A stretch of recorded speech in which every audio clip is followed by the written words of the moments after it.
The opinions expressed by tonight's guest do not represent the opinions or position of Spaced Out Radio, syndicated carriers, or anyone associated with SOR Media. Listener discretion is advised.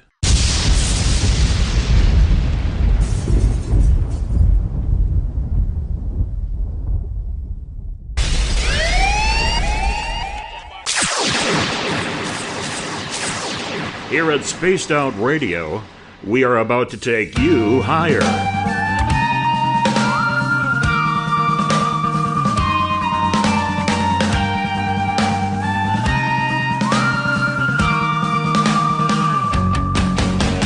Broadcasting from the Rocky Mountains of Colorado to you listening around the world.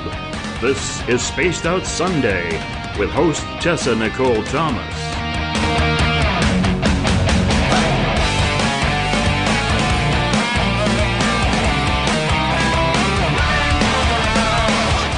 You can follow Tessa on our Facebook page at Spaced Out Radio, on Twitter at TessaTNT, and you can subscribe to her YouTube channel.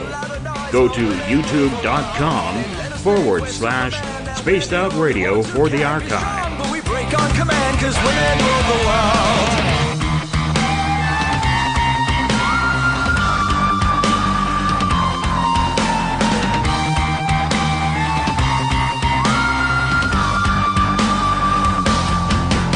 Buckle up, space travelers. Let the countdown begin. 9, 8, 7, 6, 5, 4, 3, 2, 1. It's time to go for a ride with host Tessa Nicole Thomas. I'm such a lucky guy 'cause after all this time, it's like the deeper I go, the deeper I fall. Said the deeper I go, the deeper I fall.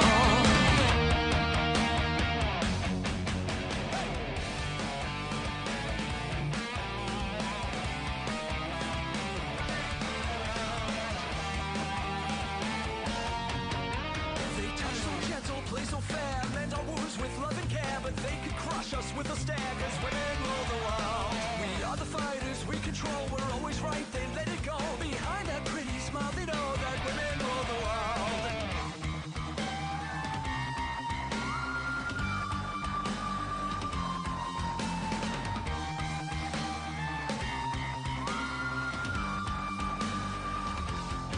I try to act so cool, but you know I'm just a fool for you. For you. I won't stop till I reach the top just to be there with you. With you. And I still trip over my feet. And my heart still skips a beat. I'm such a lucky guy, 'cause after all this time, it's like the deeper I go, the deeper I fall. Yeah, the deeper I go, the deeper I fall.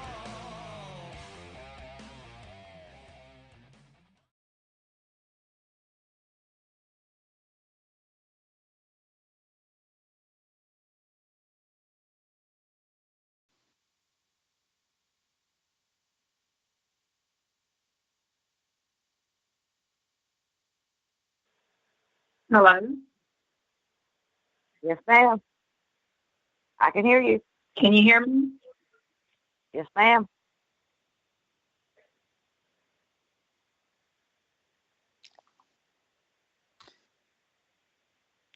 Okay, for everyone, this is going to be my second time being on Tessa's show. For the listeners that heard me the first time, I'm a psychic medium. I also have a clairvoyant, clairaudient, clairsentient, have the ability to see auras, and remote view. I also volunteer in missing persons cases. I also do like paranormal investigations on Facebook Live. I give Facebook Live readings. I'm also on other radio shows as well.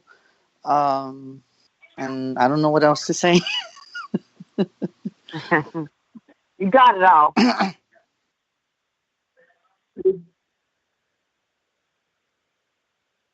Okay.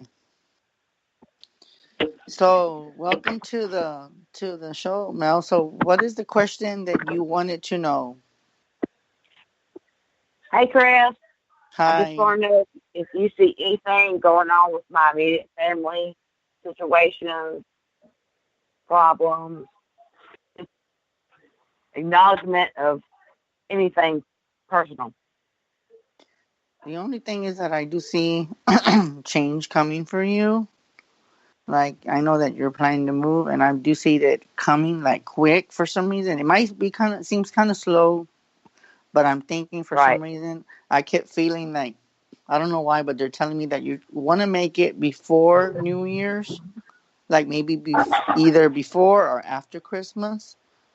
Mhm. Okay, but I'm being told that you're gonna be switching from where you're at into the new, going into the new year, and I'm thinking probably I want to say, oh man, if I wanted to be like pinpoint on it, I want to say like either She's the talking to 29th, woman. the 30th, Yes. or the 31st. One Do of you the have any somewhere around. personal information for me? He said, yeah, I see you moving on or about the 29th of December. Do what? He didn't see him. Are you there? I don't hear Yeah. him. I don't hear him. Mel's here. I'm not sure who else is on the line, but I'm here. I'm here. I'm here. I'm here. I'm here. Mom, is that?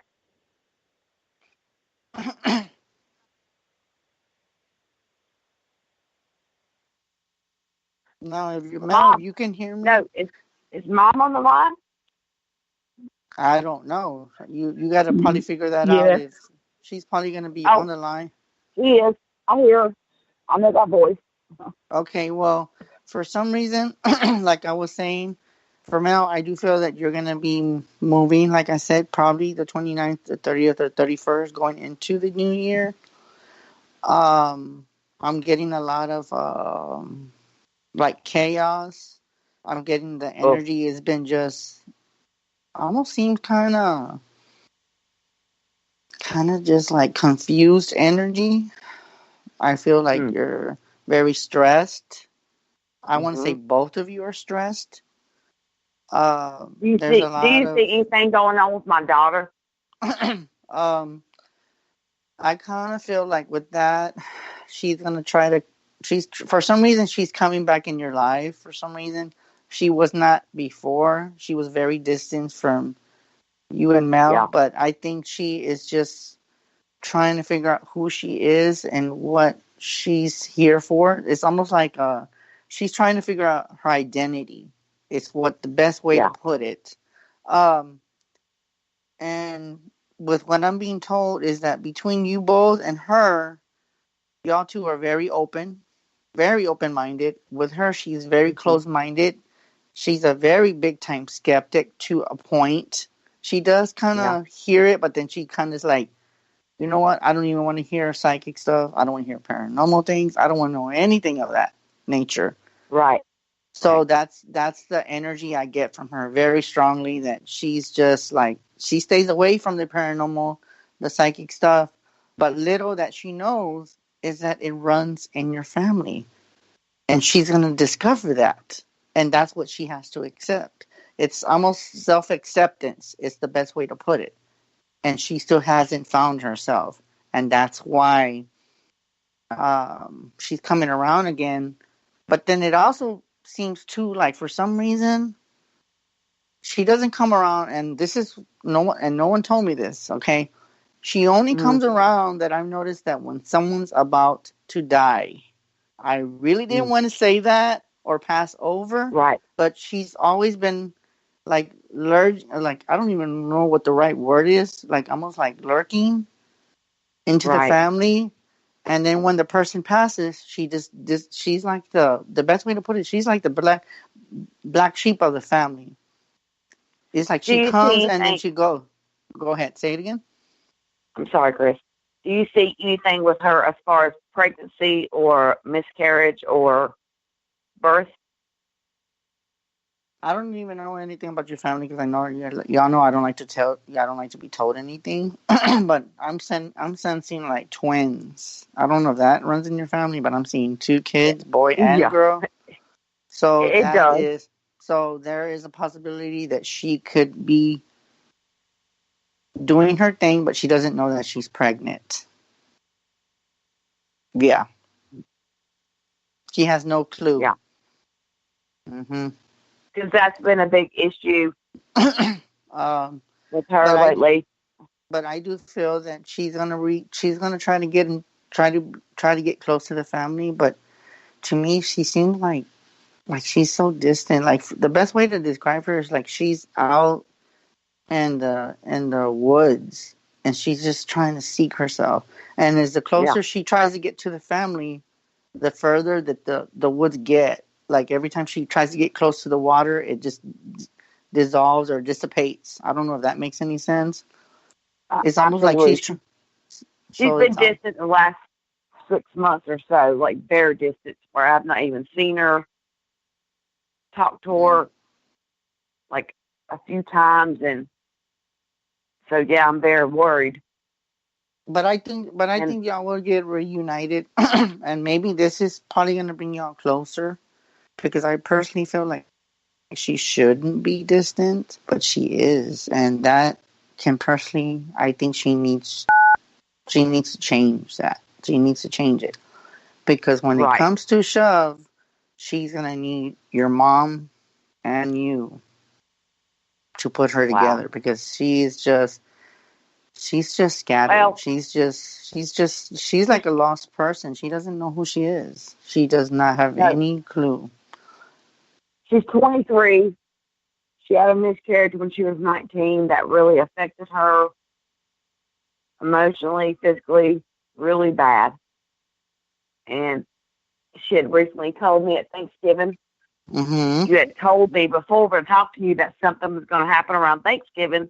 Mm-hmm. Well, she showed up random toward the end of the night at Thanksgiving at my Mm-hmm. house, Mm-hmm. and then told me she was pregnant, and that we had a conversation about why she had been so distant. I hadn't seen her for 6 months, hadn't talked to her, nothing.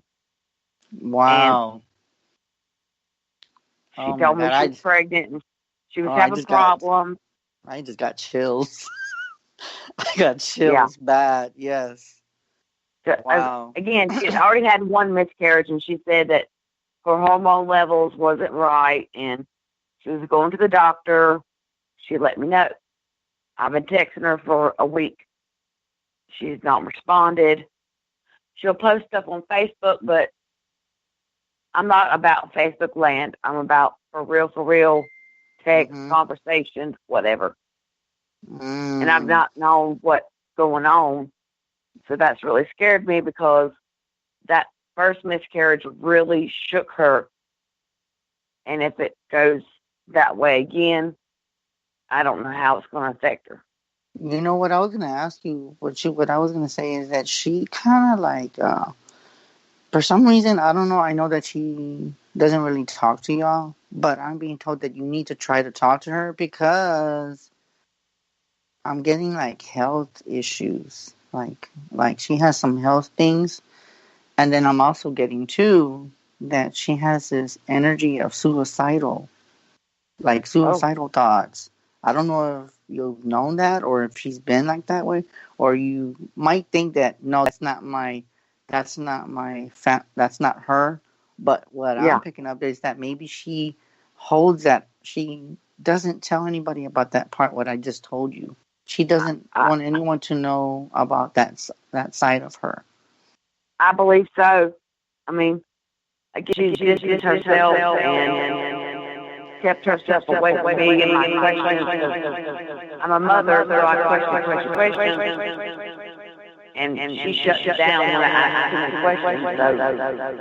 Well, So then I'm what not you can going do. Well, then what you can do is just slowly just ask her because she doesn't like what I'm being shown is like she's being in the middle, and Yeah, if you Mel or whoever puts her in the spot, it could be like three people around her, and like she seems like the center of attention, and she doesn't like that because one person's well, how have you been? Da, da, da. How come you haven't called us? And then somebody else is, why are you being that way with us? And she doesn't like that. It's almost like the best way the way I'm seeing is like, leave me alone. It seems like y'all are like picking on me. You're this. Yep, that's her. And it's like, leave me alone. That's the way I'm getting. It's like she does not like being in the center of attention and then being in the crowd where they're asking her all these questions. She likes to talk one person at a time, not in a crowd, not even in family gatherings does she like that. She likes to talk one-on-one, and that's it. Yeah, she's closed off. I mean, she might open up to whatever, but in a big, broad spectrum, that's not her. She doesn't want to be the center of attention. She doesn't want people to know her business. So that's been a struggle, trying to get her just to talk to me, and exactly what's going on. Yeah, and we can probably do that more privately. Maybe I can see if I can get through, because I think she had me on Facebook, but she never messaged me. She just told me thanks for adding her. Yeah, and that's her, because she's a skeptic and she's unsure. But again, she's so young and impressionable, and she needs just to looking for signs. She's looking for something, right? Yeah, She's looking for confirmation. But I do feel that I'll probably see what we can do, and maybe we can even do. And I didn't even know this, but I'll discuss this later. And I did, and you know what, guys? And this is for even Tessa. I didn't even know this, and you're gonna laugh your ass off for the people that know this. Today I did a Facebook Live earlier, and it didn't even let me talk. Okay, it was just like every time I was trying to say something, like every time I was gonna say something, it started. But yes. Yep. Well, guess what I did today? And I didn't even know you can do this. You can talk to people on Messenger, on video live. You can have up to 3 people. I am not kidding you. I tried this, and my friend's like, "Oh my God, I didn't even know you can do this." And I said, and then she goes, "What made you do this?" And I'm like, "I don't know. Something just came over me, and you can do that." I know you can do it on Skype, but on Messenger, I had no clue that you can do this. So maybe me, Mel, if you are on Messenger, and then Teresa, we can do this. We can go on Messenger and talk about this, like on camera. So if you're fine with that, let's try it maybe tomorrow or maybe even Thursday, and we can see what we can figure out, and then maybe we can connect with her and see if she avoids us calling her on Messenger. What do you think? Do you see any? Absolutely, that's great. Do you see anything else with any of my other family members? Anything like I should be concerned about, or heightened awareness, or anything? As far as I know, no. The only one that I'm kind of concerned about was your brother, but Teresa already. I'm feeling that he's going to come back home. So that's going to be resolved. The one Which brother? I have two. Well, I don't remember, but I know there's one about a mobile home or a house. But there was a lot of strange stuff. But me and your mom talked about that. Him and his girlfriend have been staying here for 4 days now, so they're at my house. Okay, well then that's going to be resolved. That's going to be fine. So as far as like everything else, you're good. In what way do you mean fine? Like fine is like great. I don't see anything of anybody else. So things could be looking up for them because again they're staying here because they have nowhere else to go. Yeah, but I feel like everything else is the family and everybody's gonna start like coming together because that's what I'm getting, like reunited. And I feel like there is some reason I'm feeling like somebody wants to have a family talk and everybody on the table and talk about this is what we need to do. We need to be together and we need to help each other because there's a lot of weird. I'm sorry. Do you see anything about my sister? Mm-mm. No. Nothing. Nope. Wow. No. Mm-mm. As far as If you- as far as everything goes, I'm everything else with the family, even with your sister, the one that you asked me if I feel anything. I don't feel anything with her right now, except the one that you said that feels kind of lost. I feel that she's the only one that's kind of like trying to figure out who she is. So, but that's Yeah, about it. that would be. Yeah, that would be Hmm. my daughter.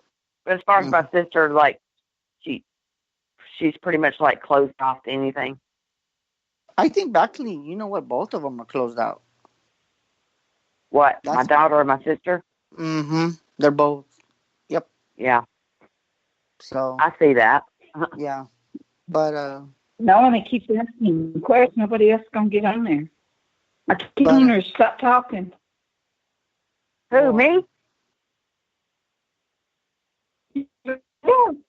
because I know there's probably other people that are probably gonna call, but I don't know how you can put them on hold, Tess, because they probably want to hear the rest of the show.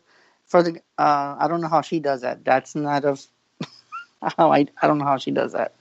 So if you Well, want I'm to, not trying to take up all your time, Chris. I know you got other people ready to move on. Yes, I had a question. okay, I am having problems with my son, and I just want to know Hello. what is his outcome. Is he's going to get better, or what's going on with him? like for some reason, like I said, I don't like to be told anything, but I know that you asked, so it's okay. So I mean, you don't have to tell me anything else, but um, for some reason, I'm getting like a medical condition or health issues. But then I'm also getting kind of like the word disturbed. So there's something going on with that because I feel like I'm being told that he doesn't like being a burden to you. So he rather just keep all his issues like built up inside of him. Mhm. I don't know if that makes any sense, but that's Yeah. what they're telling me is that he's building all this emotion inside of him. And even though he shouldn't do that because they're telling me that he's got a little bit of health issues, but it's not something that you cannot control. He can take pills and he's gonna have to take them. Mhm. But as far as that goes, he needs to let it out because I'm being told that he's about to explode, and not explode like he's gonna be up in pieces. I'm saying like more of like he's just about to just let it out and just cry his tears. Oh, okay. Yeah. And I don't know Yeah. if that makes any sense too, but there could be Yes. something. What I was gonna say, there's a possibility that there is some psychic energy to him. I'm kind of getting like a sensitive, and he's been seeing things, but he kind of gets frightened. For me, he seems like I don't. You don't have to tell me how old he is, but he seems like between 20 or 30.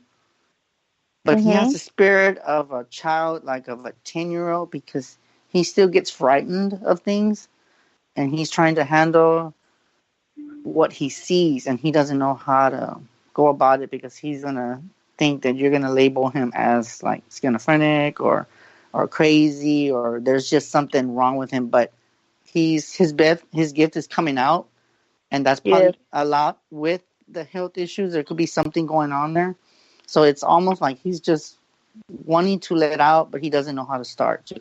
So maybe that's where maybe me and you can talk. I don't know if you're friends on Facebook with me, but maybe we can. I can work with you and teach to teach you in case if you don't know how to work with a psychic child. I can help you and guide you in that direction of what steps That's to take. very, very, very true. He told me he was psychic. He don't like me talking to psychics because he said he could tell me the same thing that I would call or ask a psychic. He said he knows. So that's everything you said is very, very true. He's 21, but he does Mhm. act like a 4-year-old. He's Mhm. very immature. But Mhm. he's trying to get his music off the ground. Do you see him getting signed to a record label anytime soon? If he does, it's probably not going to happen until probably next year because he's struggling with frustration. He is like, in other words, he just wants it to be handed to him.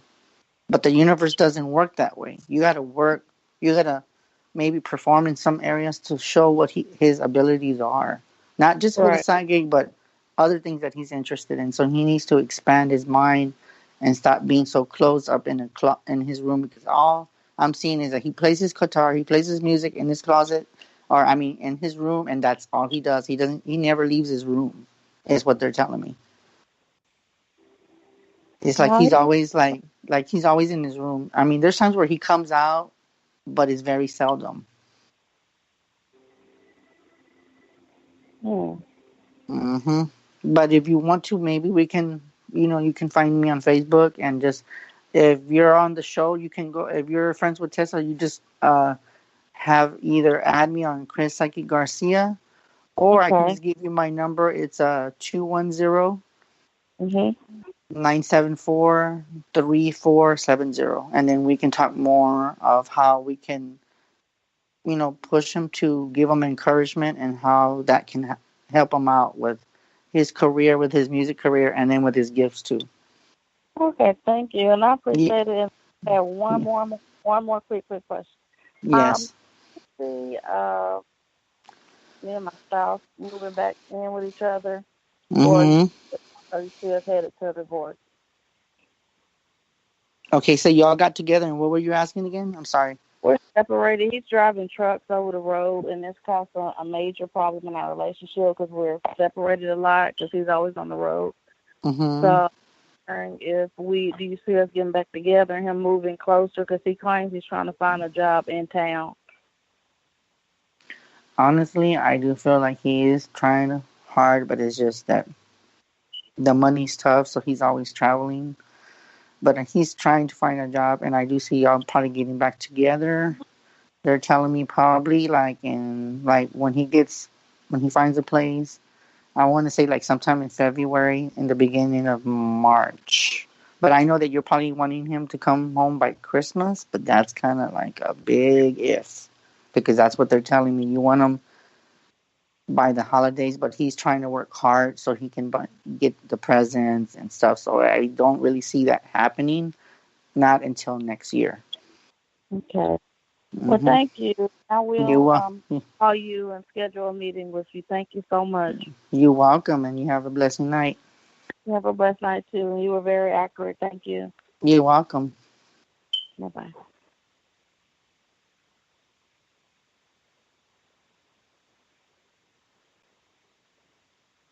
This is Matt. Hey, good Tess. Thanks for having me on. Yeah, it's been a rough year at work and a rough year in love. And what do you got for me? Honestly, with you, oh my God, you have so much energy. It almost seems like, I don't even know how old you are, but you have this tremendous energy. It's like you're very active, even though it's been kind of like rough with work, but you've been just trying to maintain your job, and it's just been like, I kind of feel like they just feel like they're not treating you right. You're just not happy with the hours. And then with the love, you've been kind of lonely because of the holidays. And it's getting tough for you. And I feel like for some reason, I feel like lately you've been just very emotional. You don't like to open up to people, and when you do, it's like you just like to express yourself. But as far as that goes, if anything would happen, I want to say probably by January. But I'm getting like, for some reason, I was gonna say the 31st, which could go into the new year. So I'm thinking there's gonna be a better year for you.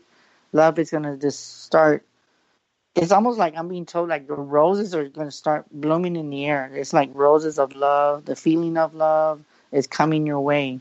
Now, as far as your career goes, I'm being told if you're not happy, you probably need to start looking at something else, and then maybe um, open your mind and expand, your abilities and your talents, and then you'll know what fits in perfect for you. Because right now you're in a state of mind like, I like this job to a point, but it's just I'm getting tired of it.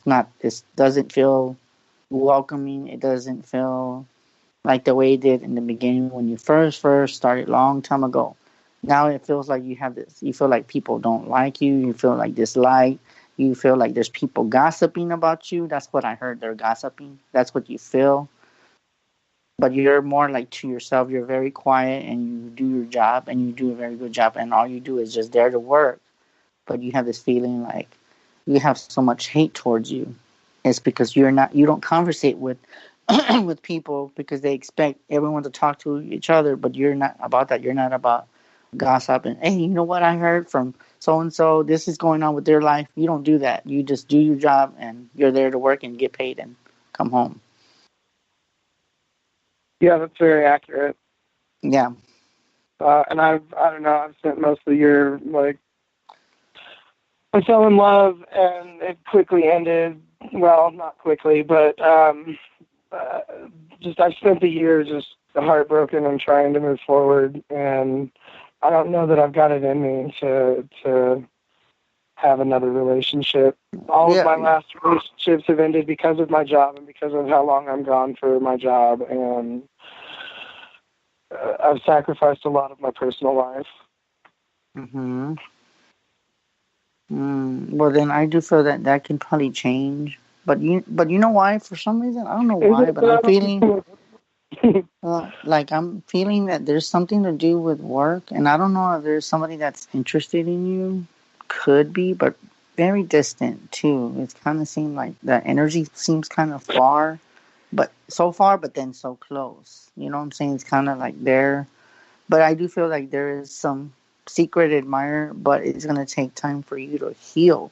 You need to heal first before you move on to the next relationship, because I do feel if you move right into it, you're going to do it just because you want that comfort, but they're not going to, I don't want to say satisfy you, like in a way like to love, to give you attention or, to be with them.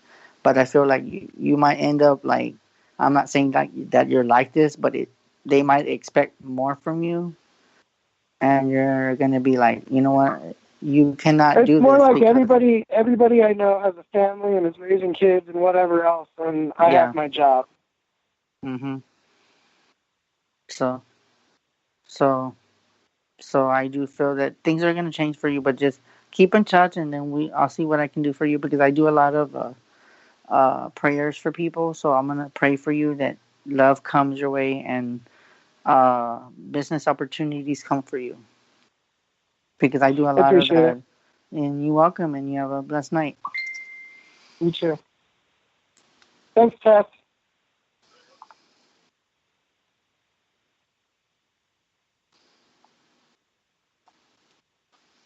Tess, are you there?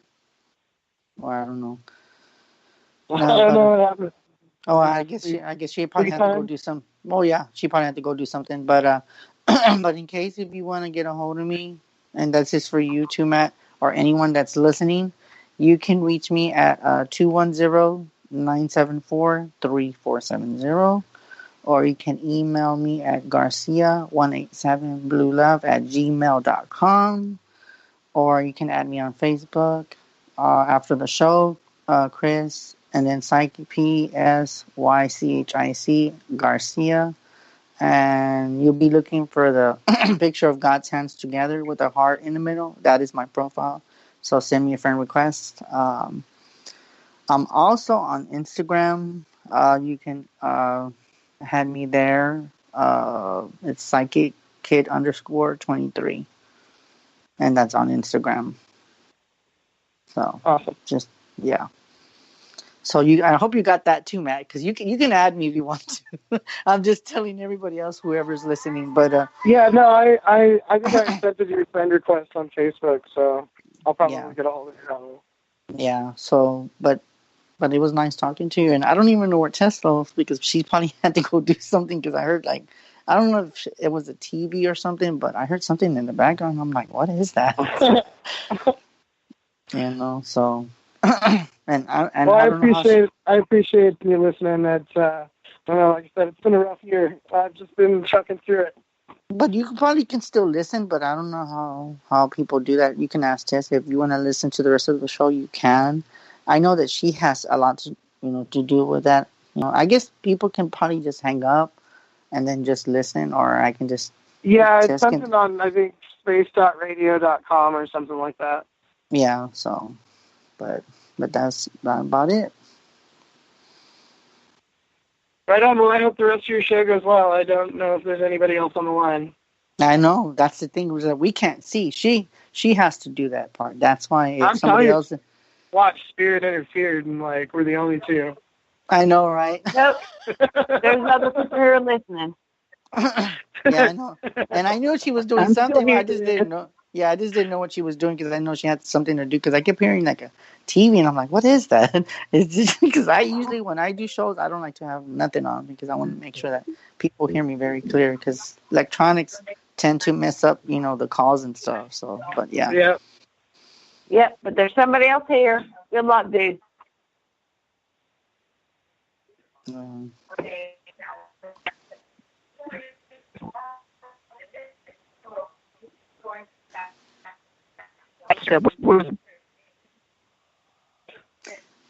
Yeah.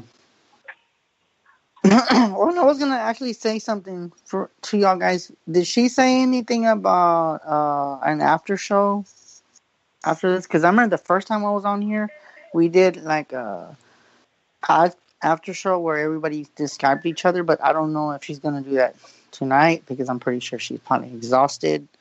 But that's all I can think of. I think she did it the last time.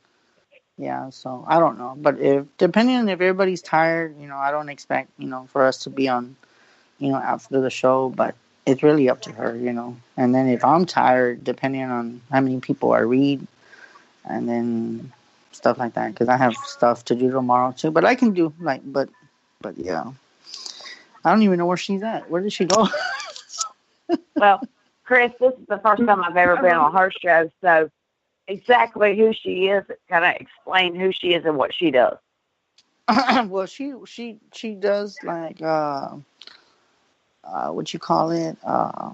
She does like her day job, and then during the weekends, she does this show. So she's always she's like a very busy person. She's like very intuitive, also. Uh-huh. She's But a I don't medium. think. Yeah, and I don't feel that she talks about that, but I did pick that up from her, and I read her too, and and stuff like that. And I was on the show the first time, and I ain't gonna lie to you, I really enjoyed it because I had a lot of good callers. I even had people calling to give me validation. So yeah, it was, I couldn't complain. So. So where is she from? She from California? She's from Colorado. That's where the show's Colorado. broadcasted. Yeah, so. Gotcha. But yeah, but other than that, it's pretty. But yeah, The what? Can you hear me?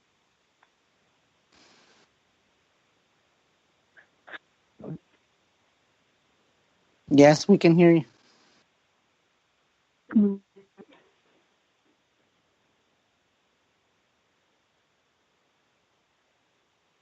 No, it's okay because we were waiting on you because they didn't know. Because I thought we hear you, girl. We hear you.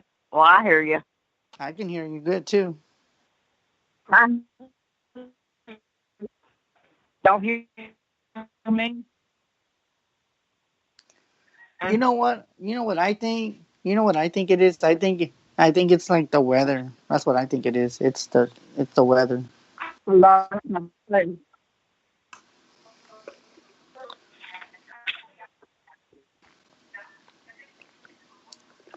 It could be the weather because the weather on the East Coast is horrible.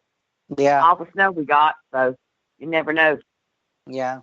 15, 16 inches of snow, so. See, you know what I was going to ask, and I don't know if Tessa, Tessa, I was going to ask you if we have to do like the end of Skype, would it still have the same issues if I call into the show like everybody else did, and then you can do it that way, or would it still be the same?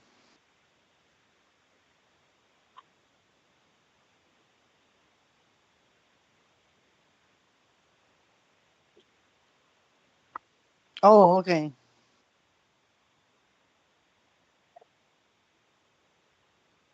Yeah, you can make the next area code because I'm pretty sure somebody else is trying to call in. Thank you, ma'am. No, I'm staying on.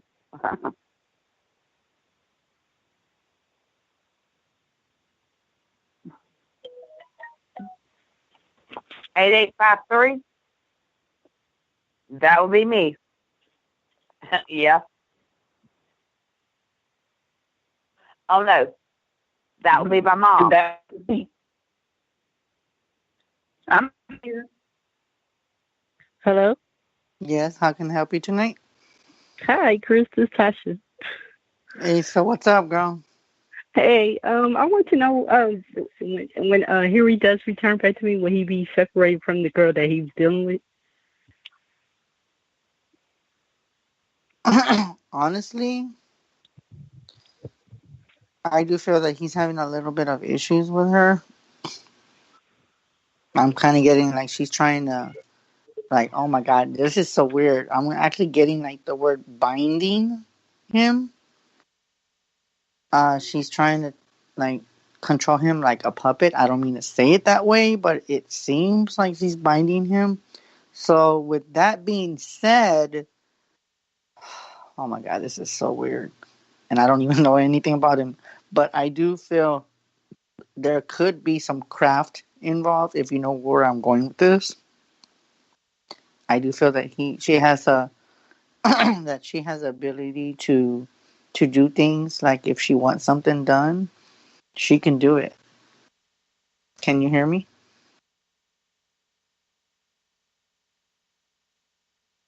Can you hear me?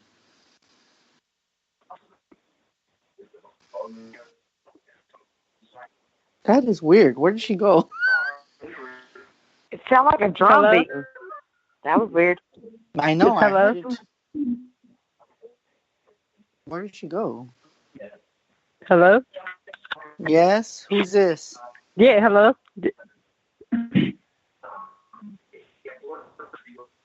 Hello? Yes. Who am I speaking to? This Tasha.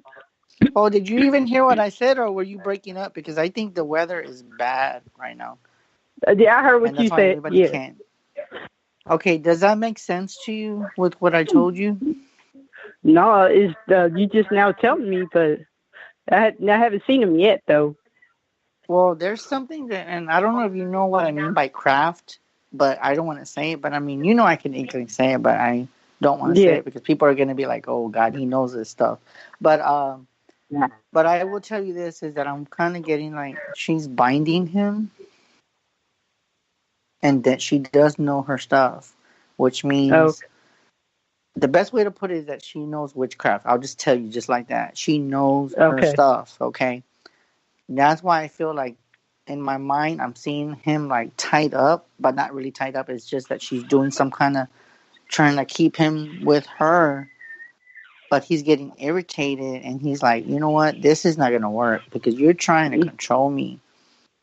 Mm-hmm. And I think that's the only issue why it's making him take so long to not just respond to you, but he's not responding to family either. So she's keeping him distance from everyone, not just you, Oh. everyone. Mm-hmm. Oh. hmm And then for some reason, I don't know why, but like when you ask me that question, for some reason I'm just hearing drumming and I'm Mm-hmm. hearing like chanting. And it almost sounds like voodoo in my head. So there could be something that she doesn't look like she would do that, but like they say, looks can be deceiving. And Mm-hmm. boy, does she look like she does not look like she even knows that stuff. Mm-hmm. But she does. She does. Now, what you can do to maybe like to stop it from happening, since you know a little bit about my past, which we're not going to discuss on the air. But Mm-hmm. what you can do is light a white candle for purity. I don't know. Do you have oils? Like a store No. where they sell? Well, okay. What state are you in? Because I don't remember. I'm in California. Well, you probably need to look for a store that has maybe like um like oils or Okay. ourselves, and put some protection, and then maybe put like a petition paper with his name and say to protect him from craft or anything that someone that's trying to control him, and it will. Then you'll start noticing that you might hear from him, and everybody else will be able to hear from him, because I'm being told that that she's been able to keep him like just there, and whenever she starts throwing a fit, she cries, or she pretends like she cries because she wants it her way. So that's why she's just like, she has them around her finger, because that's how strong she knows her stuff. But she uses her emotions to try to control him and try to manipulate him. So there's something you can do to maybe release that energy. So, but yeah, I'm picking that up very strongly. Okay. Mm-hmm. And I don't know if you ever felt like he was controlled, but I'm being told that he could possibly be controlled. And then the fact that I know about that stuff, and I did that stuff in my past life, like I said, I can pick up on stuff like that. And that's what I need. You know what? I might just start doing that on other shows. I'm going to tell people that if they want, like, I don't know how to call it, but maybe witchcraft readings or voodoo readings, maybe I can start doing that. I don't know who else is listening to this, but I don't know if Mel or whoever was on the line, but I know, I'm thinking about doing that. So that might be something that I might start considering. So, just be aware that I will probably start doing those type of readings too. So, and then also reading candles and stuff, because I can do that too as well. So, and now that I bring that up, Tosh, what do you think? Should I try that? Yep. You think I should? Yep. Why? Sound like you already pretty much advertised it, so you might as well go ahead and do it.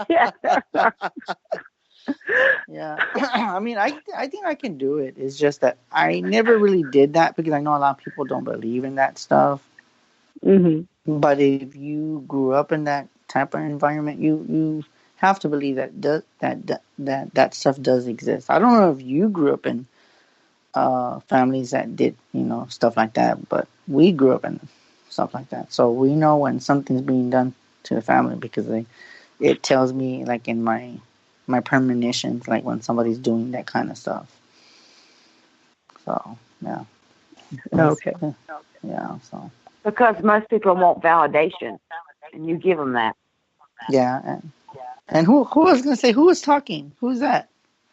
It's Mel. Oh, and Melanie. I was going to ask you. Oh, yeah. And I was going to say, what did you think about what I told her? Do you think I should do that?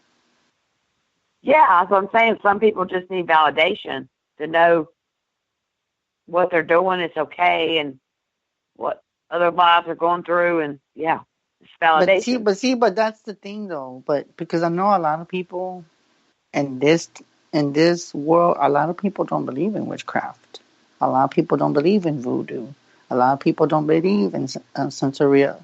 They don't believe in that stuff. Yeah. They don't believe it until it happens to them. Exactly. That's very, very, very well said. Very well said. Saying. They're like, no, that's not possible until it happens, and they're like, whoa, wait a minute. See, but you know what I know when they believe it, it's like exactly when it happens to them. But most people, when they start experiencing things, it looks like normal, like just like problems. Like, say, for instance, your car breaks down. It's just a circumstance. And then you would think, oh, it's just and that's how you start looking at things, because when your car breaks down, you just think, oh, maybe it's just the transmission, okay? And then say you fix it, and then say all of a sudden your phone doesn't work, and then your air condition doesn't work, your tub doesn't work. So in other words, it just piles up and piles up. And your microphone doesn't work. Whose? Mine. I had to call myself because my microphone just won't work for some reason. Are you?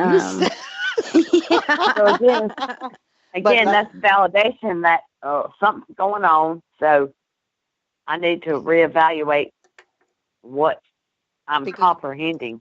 Yeah, because a lot of people don't believe in that kind of stuff. And me, I grew up in that stuff because my grandmother knew when something was being thrown at us with that magic bad intention. And right. And with me knowing who I was in my past, I can pick up on that. And I feel like maybe I don't know how I'm going to label it, like what kind of readings those are, but I might just say, you know what, I'm going to start doing magic readings. So if something's being done to you, I'm going to tell you who it is, what their name is, what they look like, what kind of candles they're burning, and stuff like that. So that might be something that I might even talk about on my Facebook Live and other shows. Because I'm for some reason, I don't know why, but I've been told to do this, but I kind of ignore that because I don't want to expose who I was in my past life. But I don't have to expose myself in that aspect, but maybe I can just give people readings, and then when they start getting those type of readings, they're going to be like, okay, well, who was Chris in another lifetime? That's when they're going to start thinking, how does he know this stuff? That's what I want to hear. Like, lay it out there, and don't be scared. But yeah, I want to know. Yeah. Because I think I know who I was in a past time, but I don't know who you were. Oh, you don't even know? Are you serious? I'm serious, straight up. Oh my God! Did your mom tell you who I was? You need to talk to me. No, Mama's not told me nothing. This you know what? She's coming straight from me. But that's probably what it is. It's because she doesn't. I mean, I'm not saying that she doesn't want you to know. I guess it's just she wants you to pay attention. Because most people, when they don't pay attention, they're just trying to shelter them. Yeah, and then some of them they just rather not say anything. Because some people, I tell them that once I tell them. Because I already told people twice on Facebook Live who I was, and I verified. I sent people. I would love to know who I was in the past. Well, I could probably do. Yeah, and that's probably another thing I'm gonna probably do is start doing. Call me, text me, because I want to know if what I feel is legit or not. Because All right. Well, we have. I got an echo. Okay, so we have a call here from area code 678. Who are we talking to? Who are we talking to tonight? Hello? Oh, no, that was me. I just dialed back in because my phone had dropped. Oh, okay. And I wanted to know who he was in the past life. We ain't going to discuss that. Not right now, for that matter. Mm-hmm. Oh, Tess, is anybody else calling, or did you have all the calls already in? Because there's someone trying to call. Let me add this number really quick, because for some reason he can't call me on my Skype computer. So give me 1 second. Okay, go ahead. Take your time. All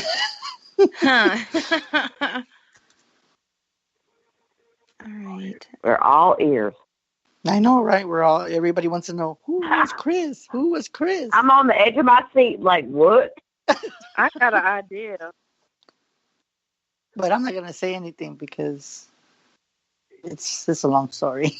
Okay, well, you guys keep talking. For some reason, this call, maybe I forgot a digit or whatever, but I'm going to look back and see who it was really quick, and you guys continue on with what you're doing. And we're actually going to be going to break here in about 2 minutes, so we'll probably just pick him up on break there.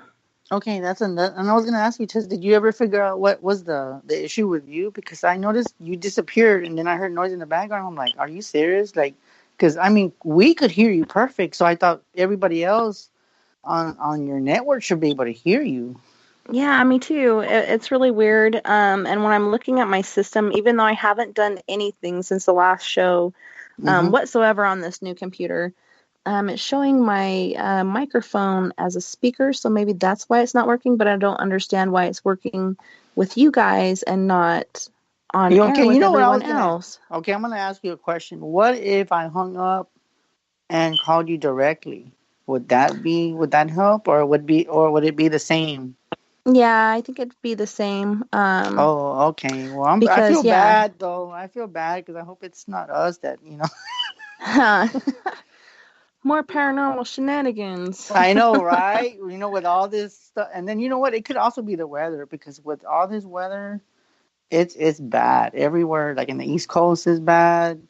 All this Yeah. weird. I'm in North Carolina, and we've got like 15 inches of snow. So, yeah, it's the weather.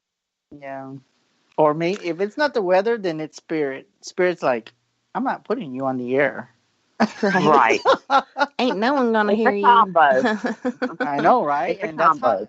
yeah. So yeah, like I said, I had to call myself, which I tried to do at first from Skype, and that wasn't working. But then I was like, hey, just go into Skype, and after I went and grabbed my phone from my husband, let me just call myself by joining the call on Skype because I have it on my phone. But on that note, we're going to go to our first break. You guys don't go anywhere. We'll be right back after these messages. Yep. Looking for nighttime adventure? Old school radio that delves into everything out of the norm? Then check us out at Spaced Out Radio. This is Dave Scott. Every Monday through Friday, starting at 9 p.m. Pacific, midnight Eastern, we're going to take you on a wild ride ranging from conspiracies to true crime and every ghost, alien, and Sasquatch story in between. We're always live and we're always interactive with you. So join us at spacedoutradio.com, where together we own the night. Hey, guess what? You can now get your brand new Spaced Out Radio swag at spacedoutradio.com. We've brought the store back with all new items for you to pick out and pick up for yourself, your family, or friends. T-shirts, hoodies, hats, we got it all. All you have to do is head to our website and click on Store. Choose what you want and it's shipped to you. The Spaced Out Radio store is right there for you. Come shop with us at spacedoutradio.com. Then we can own the night together. So, you love talk radio? Then you'll love TalkStreamLive.com. TalkStream Live is always on, 24/7 with the best streaming talk shows. Find your favorite talkers and discover some new ones. It's free, readily available online or on mobile with any smartphone or tablet. Finding your favorite talk shows all in one place has gotten a whole lot easier. Just go to TalkStreamLive.com. Be sure to download the free apps from Google Play or the iTunes App Store. On the first Tuesday of every month, I encourage you to come along for a journey with me, Geraldine Orozco, on The Spiritual You. Together, we will take a look at how to access the highest expression of yourself and change your life. Consciousness, ET contact, health, and wellness, we can talk about it all. So come along for a spiritual ride with me, Geraldine Orozco, on The Spiritual You, only on Spaced Out Radio. Coming soon to our website, spacedoutradio.com, is the SOR Space Travelers Club. For just $5 a month, you can get into a private area on our site where you can hang with other listeners in our chat room, post in our forum, and check out a bunch of exclusive content and store that won't be found anywhere else, including a nightly after-show party with Dave. It's going to be the best $5 a month you're going to spend. The SOR Space Travelers, only at spacedoutradio.com. At spacedoutradio.com, we have a little bit of everything for you to stay up late. So while you're there, check out our SOR Newswire, where our team brings you stories of the weird and strange to the WTF from around the globe. News on Bigfoot, UFOs, paranormal, Darwinian-type crime tales. It's the stories that the mainstream media usually won't touch. Well, we got them all on the SOR Newswire, only at spacedoutradio.com. If you're heading to Vancouver, make sure you stop by the official bar of Spaced Out Radio, the Moose Vancouver. It's the place to party in YVR. At the corner of Nelson and Granville, the Moose Vancouver is always up to speed with a kitchen staff that serves great food. All food on the menu, $6.95 to $8.95. There's a reason the Moose Vancouver is recognized as one of the hottest spots on the West Coast. Get your horns up for the Moose Vancouver. Hey, this is Canadian Paranormal Investigator Mike Moore. The third Wednesday of every month, I'll be teaming up with Dave Scott to bring you Ghosts of the Great White North. Each month, we will bring on guests from across Canada to discuss their ghostly encounters. Canada's a paranormal hotbed with stories you've never heard, so we're going to bring them to you. So get comfy on your Chesterfield, grab a donut, and join us, eh? A timepiece is a reflection of who you are, and what better way to show off the real you than with an Escape watch? Escape is a lifestyle brand accessorizing your days and nights. Choose to escape and create the life of discovery that you deserve. Dream, play, unite with your own personalized Escape watch. Head to escapewatches.com. There is no time like the present to enjoy your escape. Use promo code SMF2017 for your 20% discount today. We're bringing scientific thought to the paranormal. Hi there, this is Spaced Out Radio scientist Chris Cogswell. Join me, Chris Zuger, and Dave Scott the second Wednesday of every month, where we break down the who from the woo when it comes to everything paranormal. We'll investigate and try to bring sensible answers to those straight and sometimes outlandish questions people have. Hey, not everything has an answer, but we'll do our best. Listen in to Reality Paranormal only on Spaced Out Radio. Hello, this is your guitar man, Ron Bumblefoot Thaw, and I have to tell you, I love the response I get for Little Brother is Watching from Spaced Out Radio fans. It's amazing how music can inspire and make people think deeper about what's going on in the supernatural world. You can head over to my website, bumblefoot.com, to check out my music, my guitar workshops, my touring, even check out some of the hot sauces that I'm working on. And make sure you keep on listening, because with Spaced Out Radio, you know Little Brother is watching. Looking for a place to advertise at a very reasonable cost? Look no further than Spaced Out Radio. SpacedOutRadio.com has an advertising tab that you can click to check out our daily, weekly, and monthly packages to play on the radio, or our website including social media. From commercial spots to banners, we have it all. Check out our competitive pricing today.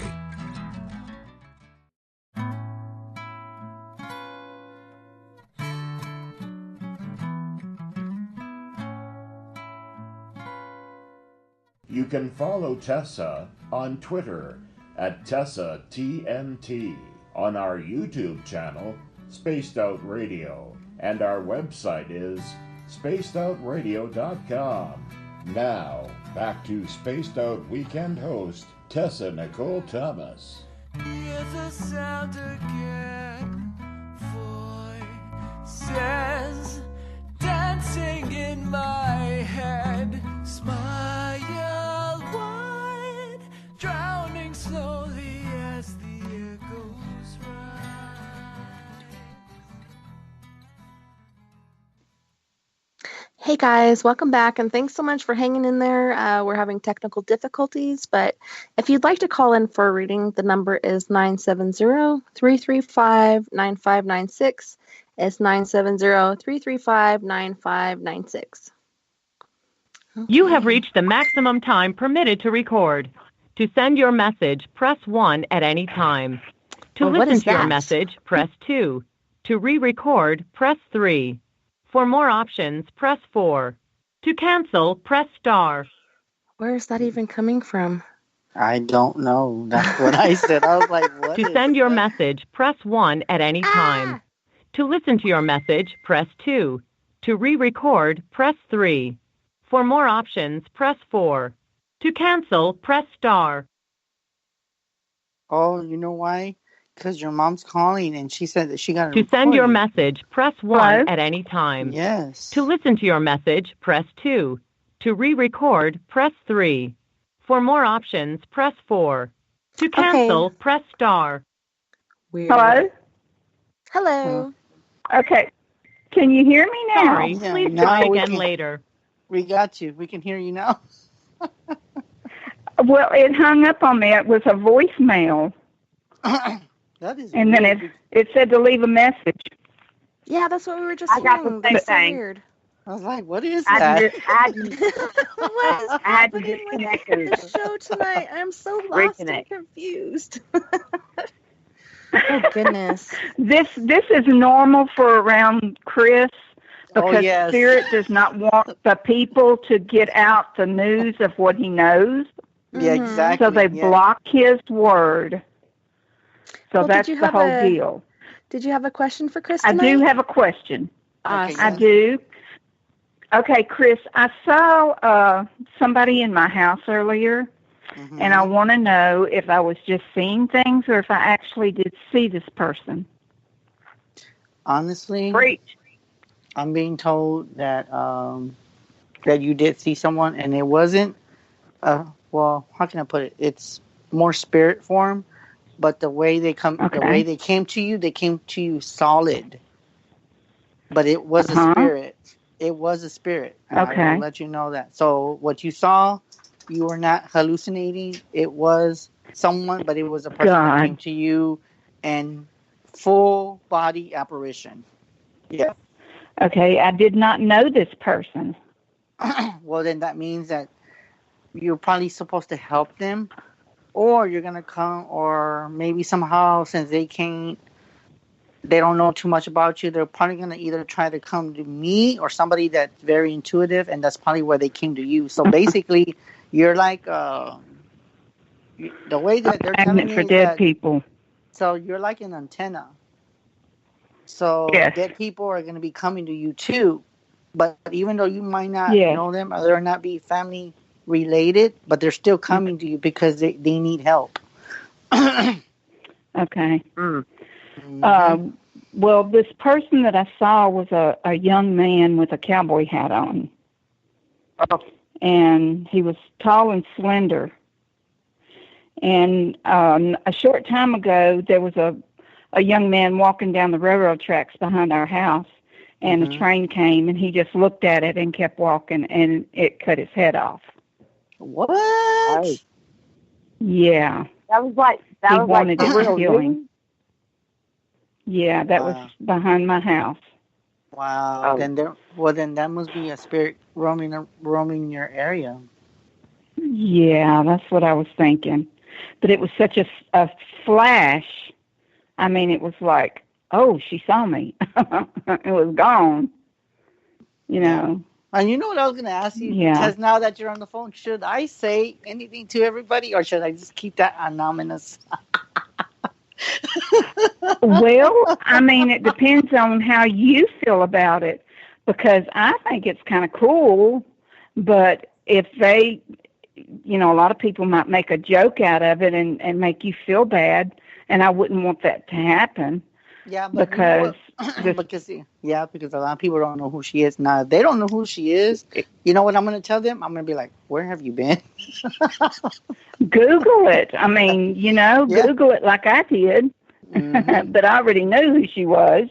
Yeah. But I mean, I think it's pretty cool. Okay, you know what? Okay, I'm only gonna say this one time, Mel, and I want you to listen, okay? After I tell you this, don't tell anybody. This is just only people that I'm very close to. Are you there? Can you hear me? Yep. Mel, okay. Okay, I want you to listen. And I know Tessa's, Teresa, your mom's laughing because she already knows. I want you to, when you're not busy, I want you to, if you have a computer nearby you, I want you to type in Marie Laveau. Type it up. Oh. Okay? Type it up. Look it up. I'm going to look it up. And when you type it, I want you to look it up and look up her history. Now, with that being said, are you ready for the big part? Yes. I was her daughter. What? Yes, because there's Marie Laveau.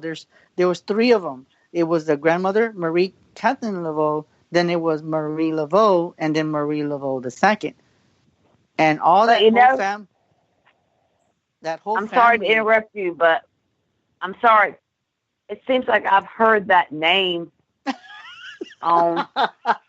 No, literally, I have heard that name on a missing persons or TV show. No, New Orleans. She died. No, but I have. Think of New Orleans. I know, but that name sounds familiar. Okay, I'm gonna. Yes, she is familiar. Okay, I'm gonna tell you something. You know what, Teresa? Can you send her that picture? Do you have any pictures of me? Yes.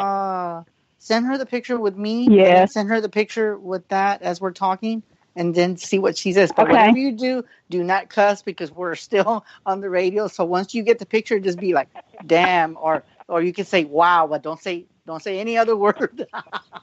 No, Once you get the I'll be picture- nice. Words.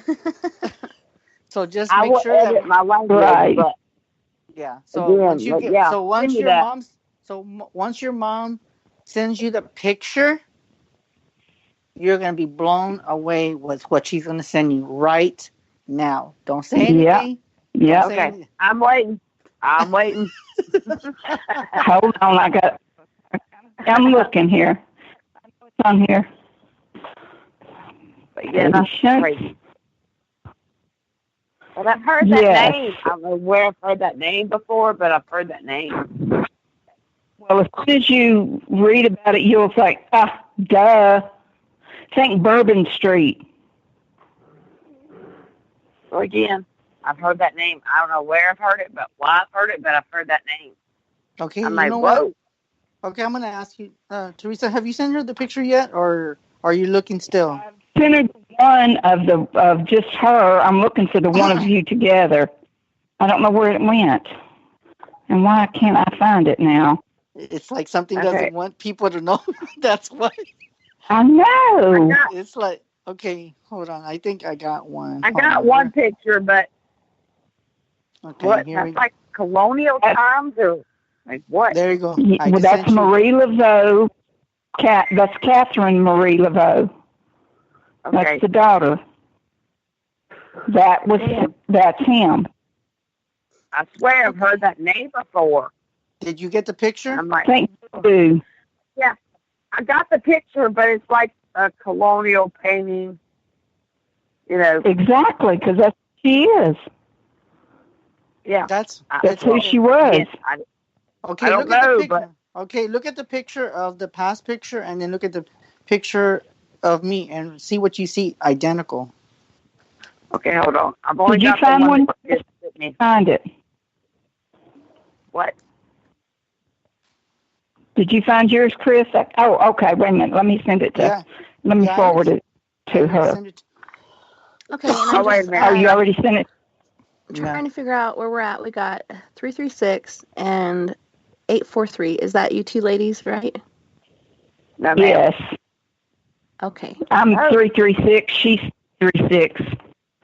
We Yeah, both but are. you're 460 and I'm 458. So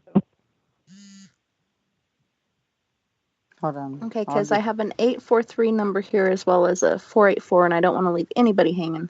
Yeah, I know. Well, go ahead. No. Take the call. but yeah, 843 Mom is your area code in that Okay. area, South Carolina. Oh, yes, I am 843. I'm sorry. I'm calling from my landline. No worries. No. Okay, so we have, let's get to this next one, and then we'll pick back up on this conversation after you guys check out this picture. We got an area code 484. Who are we talking to? Hello, it's me, Christopher from Allentown. Oh, Hey, hi, Christopher. So, how you Hello, been doing, Chris. dude? I knew you were going to call in. So, how have you been? It's been rather eventful every night. I've been sleeping ever since Thanksgiving Eve. I had an ITC session, and I had a reunion of sorts that next day. Wow. But other than that, I mean, have you been okay? Because is there a question that I can help you with, or is it you just wanted to tell me hi, or what? Is there anything that you wanted to know? Yeah, I'm with on that session. I asked about my Aunt Agnes and also Grace, and I was told about the fire that family members survived during the session. I wonder what they had to say, what message they have for me. I'm getting a lot from them every time I try to contact them. And this person, are you telling me that something happened to them in the fire? Did I hear correctly? Yes, it was before my lifetime. Okay.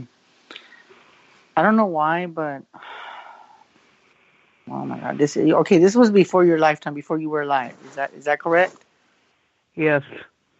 Okay, well, for some reason, I don't know why, but I'm seeing like a house that was burned before the relative of what you're asking. And then what they did is that they they put a new foundation of where the house was burned, and they built a new house on top of it. Okay, they put a new house. Everything was new, but the energy of the house from many years I'm being told, like in the 1600s or the 1700s, there was an incident that happened, and I'm being told that there was. Hold on. I'm getting like 2 or 3 people coming through. They died in the fire. Okay. And then I'm being told that in this area there was spoons, plates back from a long time ago, like a lot of plates that they had many years ago, and some of them are buried under the ground. Okay, around that home before they put a new foundation on it. So when they put the new foundation on it, what happened was that the energy of what happened in the past, it repeated again with your loved one, and then they died in the fire. But the only thing what triggered it is that I'm getting like a gas leak or something that wasn't tight or loose right, and then like I'm seeing like an all long old pipe. It's either from a heater or maybe from a stove, and it wasn't connected, and the flames were coming out, and then somewhere around the line there was some heat. I don't know if somebody smoked cigarettes or something like that, because I'm smelling cigarettes. So I'm thinking that my somehow. God, that sounds like the story my birth getting mom like. So with that told being me said, about. Wow. So I'm getting that somehow that triggered that the smell from the pipe, and then it exploded. Wow, that sounds like a story my birth mother told me about mine and her and Aunt Agnes's sister. Mm-hmm. Wow, that sounds exactly like that with a stove. Okay, I'm gonna ask you a question. Where was this about? Do you know exactly where the home was? Because I'm being told that it was out in the woods. In Kankakee, Illinois. Okay, is there like mountains up there? Hills. Hills, because for some reason I'm seeing mountains, and then you know what's so weird? Like among the trees, I'm seeing these big, long, humongous trees. Okay, like big. I've never seen these trees in my life. And around there's like further up, I'm getting like the word reservation. So there was Indian tribe there. And I don't know what this has to do with that fire, but I think that the native Indians did not like homes being built on their reservation or on their history. So they just, for some reason, I'm like in my head, I'm hearing like, you know how like when you put your hand in your mouth and you make a sound of an Indian? That's what I'm hearing. Like I'm hearing Indians like that going like that kind of. So yeah, then that's also another event too. What time ago in North Carolina, where the Spivey family came from. Before they moved to Illinois. But then there's something. Go ahead. Weird. Wow. Why? Why is it weird? That's almost 200 years ago. This is weird that I could go this far back effortlessly. You know what's so weird is that I've always, like, for you, since I've talked to you, I can tell you just offhand, oh man, this is so weird. I've never heard this. You have had 2,000 lives, okay? Or something of that effect. You've been, like, reincarnated so many times. And I'm being told that some of your past, of your ancestors, have always followed you in every life. And they're with you in this life. So anything that is, like, with the family roots, they're always, they're like, they're attached to you for a reason. It's like, I'm seeing, like, in my head, I'm seeing, like a light bulb over your head. And that's telling me that you draw them in, even though you don't know that you're doing that. But that's what I'm feeling around you. I wonder how long I've been around Grace Kelly. She like when I visited her grave and things. It's in dreams. In this lifetime, I never physically met her because different countries, you know. And it's weird. There's a lot of connections there. And when I was 20 years old, visiting that cathedral and tomb in a dream, it was quite freaky and it was so accurate. It's almost 20 years later, I found out it matched exactly the whole facility. Wow. Well, that's crazy that I picked up on energy that's really old. But that only tells me one thing, is that you have this very strong presence to you that no matter how long, how many years it's been, they always tend to find you. They always tend to find you. And that's why when you have dreams, you're having these dreams of the past. And what the reason why they're doing that is trying to connect you to all your lifetimes. And then as you learn, you're going to put it all together and it's a puzzle, and then you're going to figure out who you are in this life. I even seen her death in the car accident. Well, then there's something where, yeah. Well, then there's back something. in 1980, something like that. Okay. Well, there's something to you, and you need to, like, research that, because if you have this tendency of bringing energy from the past, it's not a mistake. It's just that your ancestors always find you, and they've always found you. And that's why when you said that, when you first talked to me, when I didn't know who you were, when you called on the first show, when I was on Tessa's show, you said that you're like, "Hi, Chris, this is Christopher." And I'm like, "Who?" And then when you said you were on Michael's show, but you never called in, and you called on this show, that's when I clicked, and I'm like, why does that name sound familiar? And then when we connected live, you're like, we had a past together also in Egypt. And it's funny because I didn't tell anybody about my past in Egypt. I know that there is a lot of energy in Egypt. I know this. And even though I've never been there, and I know that's on the other side of the world, but I've always felt like something connected to that. Very You connected. even knew that Portuguese phrase I read to you that I had dreams. And I remember that. Yes, I remember that. Means I am family, a household. The accent is like a royal household, not a small house. Yeah. That's what that familiar with the accent might mean. I finally had a chance to research it. So it was commonly used in Sicily and Naples, in that area. Wow. Very interesting. Yes, you and I are very much alike in ability too, which is quite interesting. You know what? I'm going to tell you why. I'm going to tell you what it is. Because you know how your name's Christopher, right? And my name's Chris. Yeah.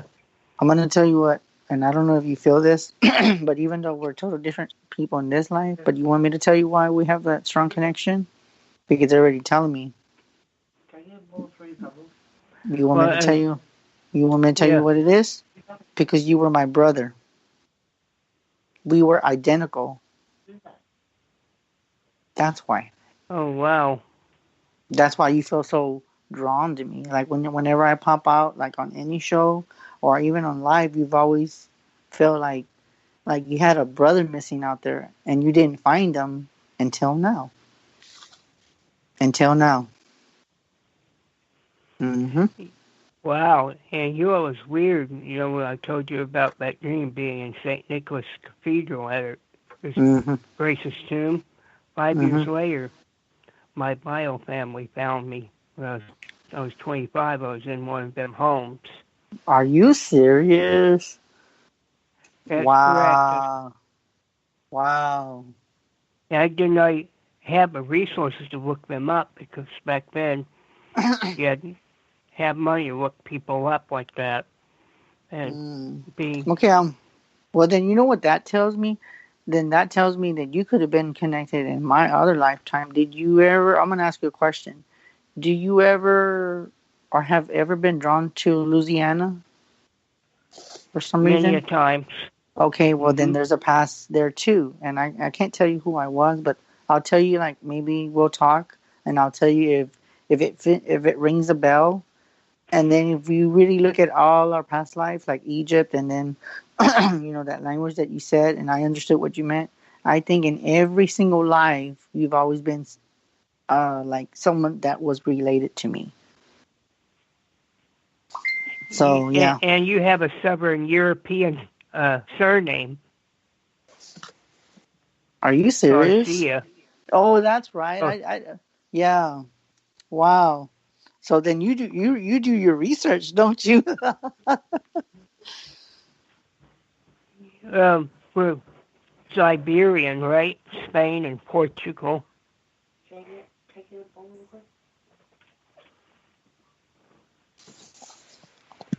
Yeah. Was there anything else you had, Christopher, before we move on to our next caller? Was that out? Yeah, it's interesting. I wonder if you researched the origins of it, you would find the connections. I know, and I will research all that stuff, and maybe you can send me that stuff on my my messenger, and we'll connect the dots of all our lives being related. Okay, and then we can talk later. And you take care, and you have a blessing night. You too, and thank you for talking to me as usual. I'll talk to you sometime on Facebook. You're welcome too. Anytime. Good night. Good night. Bye. Good night, Christopher. Thanks so much for calling in. All right, so our next caller is 425 area code. Who are we talking to? You're talking to Robin. Hello, Sir Robin. Yeah, my question is, why am I so interested in wanting to know about the Sumerians? Okay, you're asking the question about the what? Why am I so interested in wanting to know about the Sumerians? I don't know what that is, but I'm being told with the question that you're asking, I've never heard that, but I'm being told that has a lot to do with your past. That's why. Okay. Whatever you're drawn to, it's a part of your past. And with with that being said, when you start researching, I'm being told that you're going to start looking for images with that topic, with what you said, and you're going to find a picture of yourself. And then that's when you're going to connect the dots with everything. And that's why you're drawn to it, because it's a part of your history, within your roots. Okay. Mm-hmm. That's why. Yep. All right.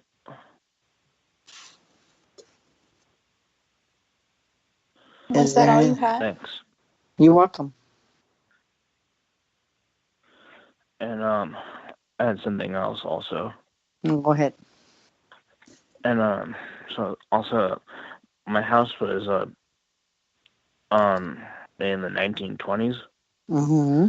And I moved in the probably about 1998, and I'm pretty sure this house is haunted because I've heard conversations when I go to find them, they stop, and I know I've heard footsteps, and I know that things have been moved around, and I know I've seen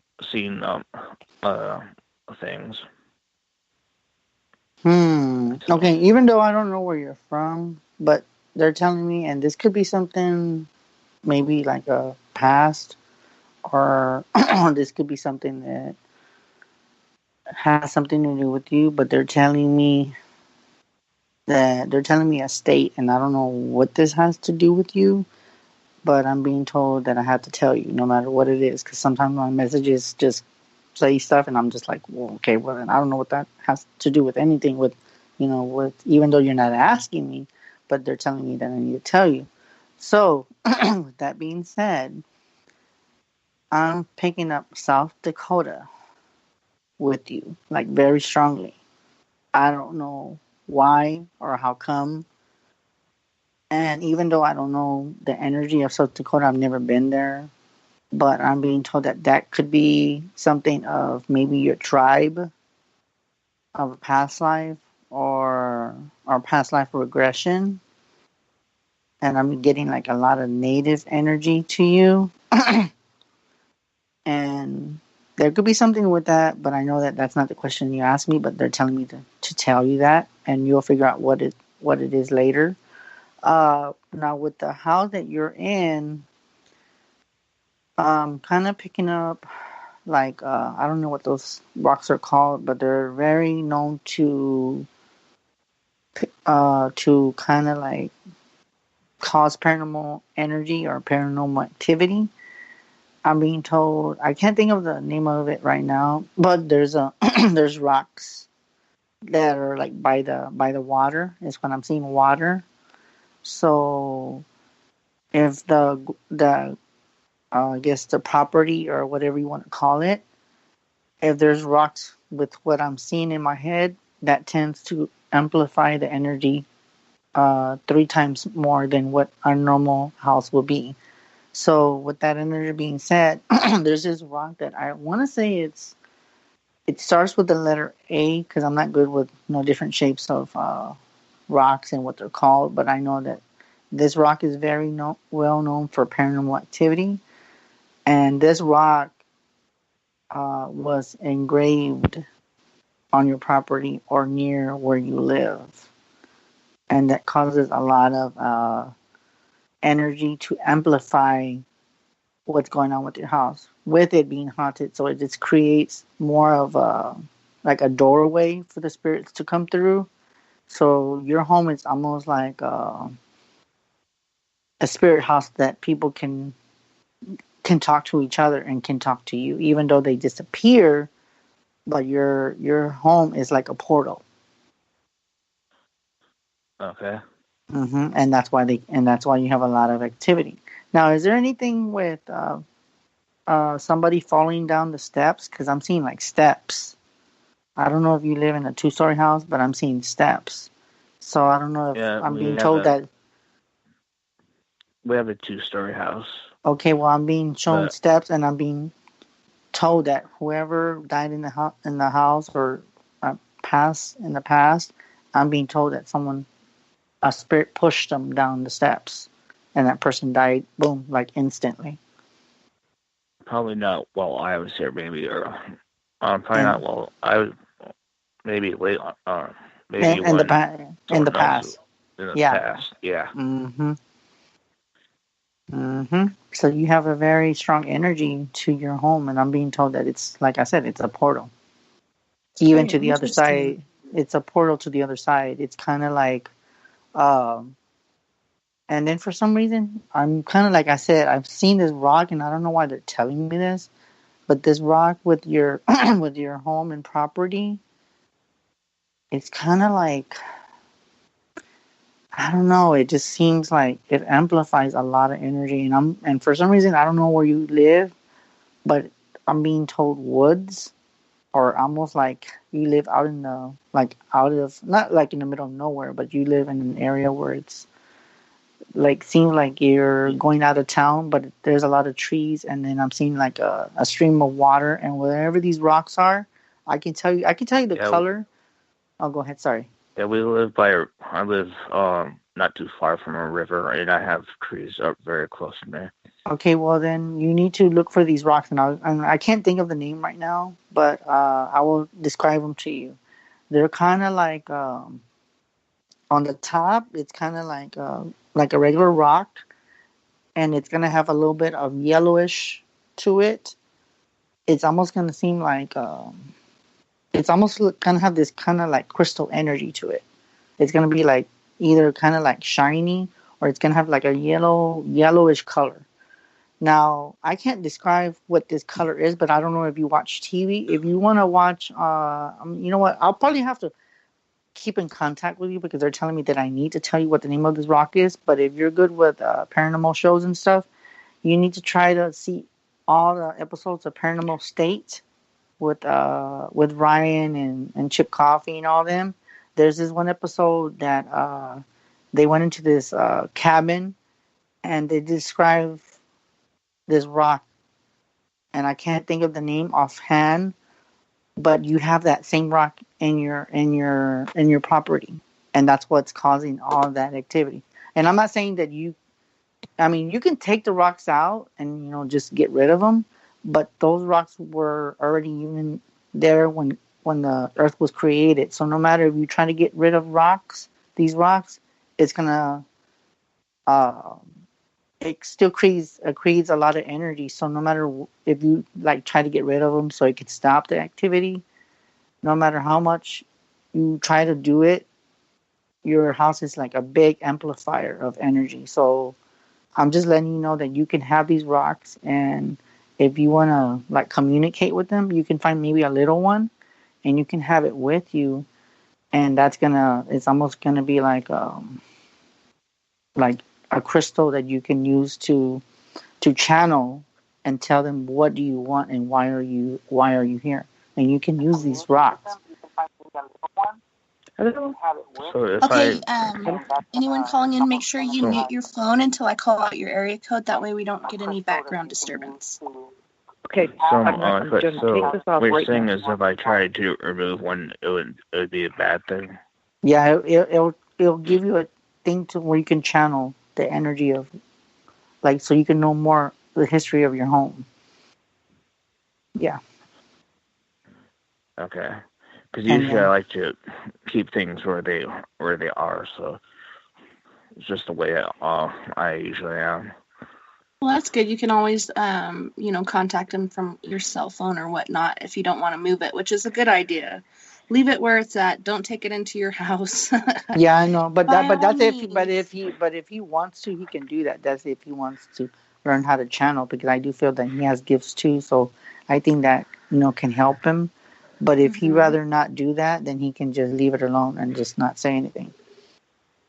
Awesome. Yeah, on my mom's side, they've always been able to hear things and sometimes see things. Okay, and well there you go. Passed on to me. Yep. That's So yeah. So there you go. You got that. But thanks for calling, though. And you can add me on Facebook too, as a matter of fact, to send me a friend request and we can talk more. Okay. Have a good night. You too. Good night, Sir Robin. Thanks so much for calling in. Good night.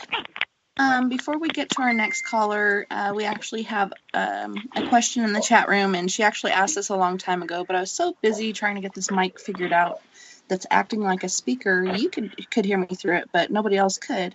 But Donna in the chat room was asking, she wanted to know how her dad was doing and how much longer he has, and what is her step monster up to. Honestly, I say he has until probably next year. I don't know the time span on that, but I'm kind of getting probably in the middle of the year. And And with the with the person that's taking care of him, I can tell you that she has very bad intentions. Very bad intentions with him because I'm seeing like money. So, and I'm seeing insurance. So there could be something, that you can do. Maybe you can light a candle for him and put some prayer over it and to try to remove her out of his life, or just pray for him. And that's all you can do. And then let God take care of it, because God sees what's done. Because I feel like she's not really taking care of him. She's only in it for personal gain. But I don't see if there's any way she could call someone, someone for a hotline of, elderly or whatnot, neglect and abuse, and perhaps say that she's worried about him and could somebody go in and check on him. That might be a good idea.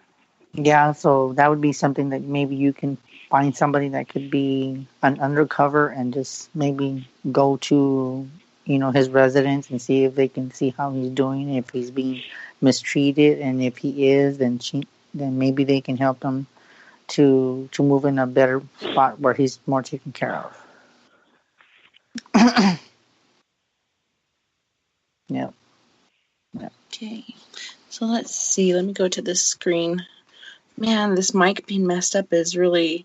It's messed up, right? It's really messed up. I'm like, what's happening? But we do have a caller from area code 778. Who are we talking to? We're talking to Heather. Hi, Heather. Hi, nice to meet How are you, you? Heather. Fine. You too. I'm enjoying the show. I've had a lot I'm of... so sorry about all the technical mishaps, but I'm so glad you called in. That's okay. That's okay. No, I'm enjoying the show because I've had a lot of experiences with ghosts and entities in the last 3 years after I built a shop on my property, and it seemed to have spurred a lot of things on my property. I live at Fawn Lake in British Columbia, and we're right by a lake. And, been working with mediums and things, and I'm just wondering if there is a reason, because I've learned that there has been murders on the property. We built the house ourselves. It's not a house that we moved into from somebody else. But I'm kind of wondering what your feeling is with this property. It's a beautiful piece of property. Like I said, I built a shop, and all of a sudden the ghosts and entities started coming in, and it was like, holy smokes. I saw them in broad daylight. I've talked to many people that I'm sure that you all know anyways. Yeah, and I'm just wondering the reason. Is there something underlying here that I'm not seeing? Because they've sort of disappeared a little bit now in the last 8 months, but I hear that there's an energy shift coming. So I'm wondering what that's all about, if it's coming back. Or it's been nice I've been able to sleep at night because I don't see them or hear them. But anyways, yeah. So this is my question. Basically. Okay, the only thing I can tell you right offhand that I will tell you, yes, there was murders there. I do feel that your property has a lot of history. I'm getting like a lot of Indian history, and I'm being told that you hear strange noises at night, or you did, or I don't know if you do it anymore. But I'm being told, and then I'm also being told that there is something buried. I don't want to know if it's on by the house, but it's something is being buried, and I'm feeling that that's what is amplifying the energy, or what's causing all the activity in your home. That's what I was afraid of, because, like I said, when I started my shop, my store, that's when everything sort of came about. There was there was a spirit change of some sort. I mean, it was very strange. And like you were talking about a portal before, and I've been told that I guess I have an open portal here as well. But I'm just hoping it's not going to come back, but I don't know if it is or not. And I was just curious what you have to say. And I appreciate for you calling, but if you want to add me on Facebook, we can talk more. And if you want to talk more privately about, because I love to continue, because this is the way I work. That when I read a person, I tend to like make friends, and I try to keep in contact with my clients, and I like to just get results of, how they're doing and stuff like that. So whenever you need help, you can always come back to me. It's not a bother, because this is something I love and I have the passion for it. So if you ever just want to get a hold of me, you can do that, and then we can talk on a basis. Whenever you need something to know, you can always call me. You seem very intuitive. How can I get a hold of you? It's 210-974-3470. And that is my number, 210 974 and the last. And then 3470. 3470, got it. Mm-hmm. And your first name again? It's Chris. And he also does this really cool thing with a blindfold that he's done on his Facebook Live, where he puts on his blindfold and is able to walk out people. Like, I don't know. Can you explain that, Chris? And perhaps maybe you could help her find what's buried by doing that. Yeah, I can do that too, because I like to test my abilities in that aspect. It's like one of those things, like when you know how you can't sleep, and it's supposed to make so you won't get like anything bothering you, and you just see darkness, no matter if it's like becomes daylight. You just put it over your eyes, and what it is actually supposed to help me sleep, but it didn't help because the spirits are everywhere with me. So what I usually do is I put them over my eyes, and I can't see a thing. And what you do is that I can do this on Facebook Live, as a matter of fact. You can connect with me on Facebook, and I can put it on live. Oh shit! What was that? Okay, that was weird. Did y'all hear that? Yeah, what was that? Okay, I don't know, but something told, and it was weird because that happened when I told you that. Okay, that was strange. Okay, what you can do, I'm being told that when I put this over my eyes, what you'll do is have your camera or your phone, and you rotate the camera, but you don't tell me anything, and everybody on live can see where you're walking, and then I can give you an energy without looking, because I can do it either way, it doesn't matter, but I can do it, and I can more or less bilocate where it's coming from, where more or less you could look where whatever is buried. I can give you a location of where these things are buried, because I'm being told that it is buried there. Yep. Okay. No, that's exactly what I thought. Yeah. You're right. I think you're completely right.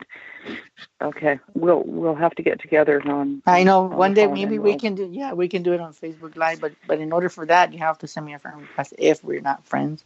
But you know what was so weird? As we were talking about that, with that noise, that's telling me that, oh my God, that whatever is something is going on, and the fact that me and you connected, whatever you're going through.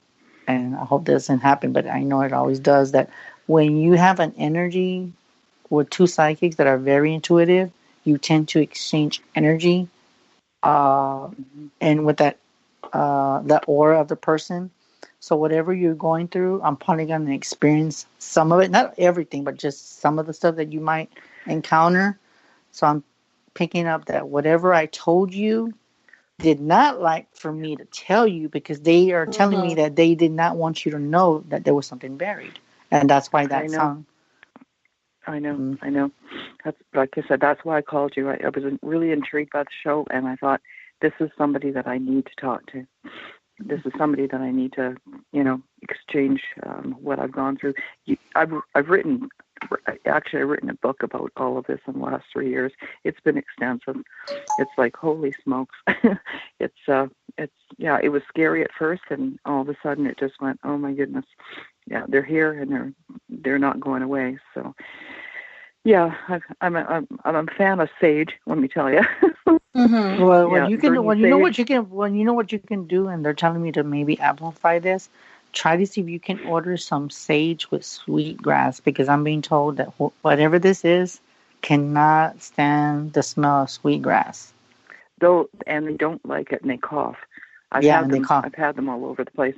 They do. Yeah, they don't like it at all.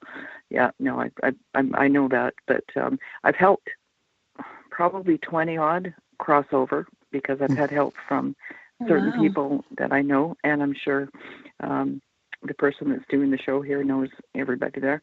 But I've tried to help them cross over because they've been stuck, hey, and they don't know that they're passed away sometimes. So when they come here, like you said, the open portal, and I've been trying to close this so I don't have to worry about it. But when they're here, I said, Go on. okay, look, it's time that you have to cross. It's time that you have to go. And I've helped quite a few of them with help with other people that, like I said, your host knows. But it's just that what I was told from one of the mediums is that there's an energy shift. And he said, beware, basically, is what I've been told. So I like to sleep at night, and I like to go past 2 o'clock to 4 o'clock in the morning because that's when they're active. I know, You know, and it's that is true. And I was going to tell you, I'm going to tell you to add something to this. Mhm. I don't know why they're telling me this, and this might control the activity to a minimum. Try planting something like fruit or berries or wild berries on the property, and that might just control the energy, because you know what I'm getting, and I don't know why, but I'm getting, and this is one thing I don't know, but I know that there's portals for different dimensions, but they're telling me that there's trolls on your property. There's what? Trolls, TROLLS, Oh. trolls. Oh, geez. So, Dave Scott wouldn't like me very much. so with that being said, you need to probably need to plant like berries and stuff, because An they offering. like an offering. So that's something that maybe might control them from being malicious and more active. So when you give them something, they like messing with that, and they'll just leave you alone. Well, we're going to do raspberry bushes and stuff this spring, but Well, yeah, there you go. That's an interesting thought. Yeah, like I said, Dave Scott wouldn't like me very much. I have trolls on the property. Well, he didn't say your host would gnomes. know. They're pretty close, but yeah. Yeah. But we'll Yeah, keep we're in touch. very We'll close. definitely keep in touch, because I do feel like a lot of good energy, and I do feel that I can help you, and then you can add me on Facebook, and since you got my Okay, so number, I've you got can text, and you can call me, and then I'll just give you my Facebook, and then we can talk more later. Okay, 210-974-3470. Yes, ma'am. And I think All it's right, I gotcha. very awesome how you've been helping these spirits pass over. And like he was saying, planting these fruit bushes or whatnot can also be an offering to the spirits if they are native. And that can help to put them at peace and help them to perhaps move on. So it could be good for both trolls and native spirits. Mm-hmm. Yeah, well, if trolls, gnomes, I think they're the same thing, though. But that's Yeah. why I said it. Yeah. So yeah, no, I'll call you. Okay. So Chris, probably tomorrow, because my day off is tomorrow, so I can. It's call okay. You tomorrow. I'm good. If you're around. Because tomorrow I'm not really doing anything, because tomorrow is going to be my relaxed day. So you can call me. I'm good. Oh, that sounds good. Okay, look, it was awesome to talk to you, and thank you very much. And we'll be speaking tomorrow. And Awesome. you have a blessed night, and God bless you. Thanks so much for calling in, Heather. You betcha. Okay, you take care. Good show. Thank you so much. Bye-bye. Okay, bye-bye. That's All right. amazing. That's amazing. Yeah. That's why when I was... I want to hear more of her story. I'm like, I don't want her to leave. I want to hear more of these things that have been I know. happening. And you know what's so funny, Tess, with being, what we're talking about? Within the past, I want to say, like a month or two, I've noticed that lately I've been getting these kind of readings that people are asking me like paranormal questions, and I've never had that before, even though I know I can tap into them. Mm-hmm. But it's amazing that I'm getting these type of readings, because I never used to get these readings, but because people would just ask me like, is my boyfriend going to come back? Finances. And now it's kind of, with the veil so thin, it's just, everything's just creating a lot of stuff for people. So I'm glad that I can help people in that aspect too, so. Yeah, it's really fulfilling and amazing job, and things that you're doing to be able to help people. And I do agree that the veil has thinned quite a bit, and there's a lot more activity these days. I mean, it's like 5 times what it was 10 years ago, and it just seems to be increasing in speed as far as how many things are popping up. So I commend you on your work, good sir. Yeah. And it's crazy though, because I love, what I do. And like I say, when you're good at something, you put your intention, and, me, spreading the word of, what I do. I just want people to know that I'm here to help, and, just anytime you need help, just even to talk to me, I can help you in that way, because I love helping people, and it's just what I love to do. And it's never like a bother for me to help anyone, because I'm always helping. No matter if I'm not on Facebook Live, I'm always doing something. So yeah, it's good medicine. It's good for you. All right, so we are going to go to our second break, and you guys don't go anywhere. We'll be right back after these messages. Heading to Vancouver and looking for a night on the town? The Moose Vancouver is the bar that never stops rocking until 2 a.m. every night. The Moose has great food with everything on the menu from $6.95 to $8.95. Fantastic, vibrant staff and rock and roll that will bring you back to when the music was real, the hair was long, and the guitars were rocking. Get your party on at the Moose Vancouver, the official party bar of Spaced Out Radio. Get your horns up with me on Spaced Out Radio. This is Ron Bumblefoot Thal. Come tune in to SOR, where you can hear me rock out with Little Brother Is Watching, the official theme song of Spaced Out Radio. And then come on over to bumblefoot.com, where you can find out about my tour schedule, my music, and everything else. Bumblefoot.com keeps you up to date on what I'm doing and the best way to stay in touch with my music and music camps. Sign up for my newsletter at bumblefoot.com, and remember, Little Brother Is Watching. Looking for the stories of the strange and weird that you will find hard to find anywhere else? Check out the SOR Newswire on our website. Our writers, led by Captain Shirk, are scouring the world for the oddest and most bizarre stories we can find. Everything from weird crime to suspenseful and paranormal. We're working hard for you to bring you the most intriguing news of your day. Check out the SOR Newswire at spacedoutradio.com today. You hear footsteps in the empty room above you.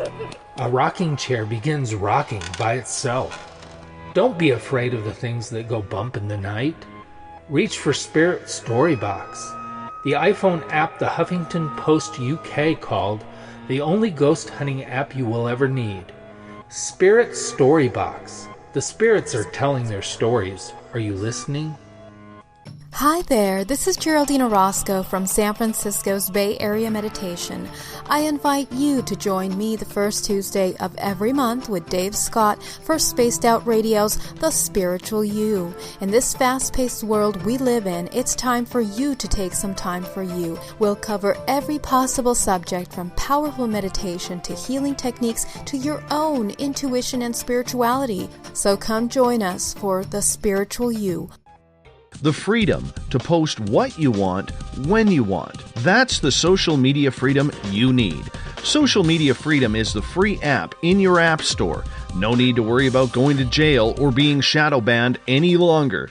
It's the freedom to say what you feel. The freedom to know Big Brother isn't watching. It's the way social media is supposed to be. Social Media Freedom. It's time to set yourself free. Download from your app store today. You know, it's hard being the bad man of ufology, but that's just the way that I like it. This is Chris George Zuger, and I'll be hanging out with Dave Scott and SOR scientist Chris Cogswell for Reality Paranormal, the second Wednesday of every month. And our job is to break it down and come to conclusions as to what is really going on in the supernatural world. I'd love for you to join us right here on Spaced Out Radio. Are you intrigued by Paranormal Talk Radio? You'll love the new Paranormal Radio app from TalkStream Live. You'll find a great selection of talk shows covering UFOs, ghosts, strange phenomena, and much more. Download the Paranormal Radio app now and start listening to the very best in paranormal talk entertainment, including the network you're listening to right now, the Paranormal Radio app, free in Google Play and the iOS App Store. We are getting ready to relaunch the SOR Space Travelers Club at spacedoutradio.com. For $5 a month, you can join us for a plethora of features found nowhere else. Hang out in a private chat room during the show and after party. You can check out some exclusive content and a store specifically for you, as well as a private listener forum where you can post your thoughts, stories, and pictures. The SOR Space Travelers Club, coming soon to spacedoutradio.com. Do you want to know what's really going on in your world? Do you have questions about who you can trust in the mainstream media? Then look no further than the Rebel Planet. Come get the straight answers right here at spacedoutradio.com. Join me, Jamie Sexton, creator of Rebel Planet News, as I fill you in on the stories behind the stories. All you truth seekers, be sure to tune in to Rebel Planet on spacedoutradio.com the third Thursday of every month. Find your escape where time has no limits. It's about living today and cherishing the heritage of yesterday. A spirit of adventure for what is new, with the nostalgia of the past. Your timepiece is a reflection of who you are. Life surrounded by beauty from the world around us to the soul within. EscapeWatches.com. There is no time like the present to enjoy your escape. Use promo code SMF2017 for your 20% discount today. Are you interested in advertising on Spaced Out Radio? Head to our website at spacedoutradio.com and click on our advertising tab. There, you will find an assortment of ways you can get your product out there with us, from radio commercials to banners and social media. Have a product you like our hosts to endorse? We can do that too. Visit spacedoutradio.com for more details. Hi there, this is Dave Scott from Spaced Out Radio, and I want you to come on a nightly journey. Starting at 9 p.m. Pacific, midnight Eastern, every Monday through Friday, you can come hang out with me and the other space travelers. We have it all from Carl the Alien bouncing on by to those misfit gnomes causing havoc. It's 3 hours of fun and entertainment on those topics the mainstream really doesn't want to touch. Come get all paranormal with us at spacedoutradio.com, and together, my friends, along with our resident guitar god Bumblefoot, we own the night.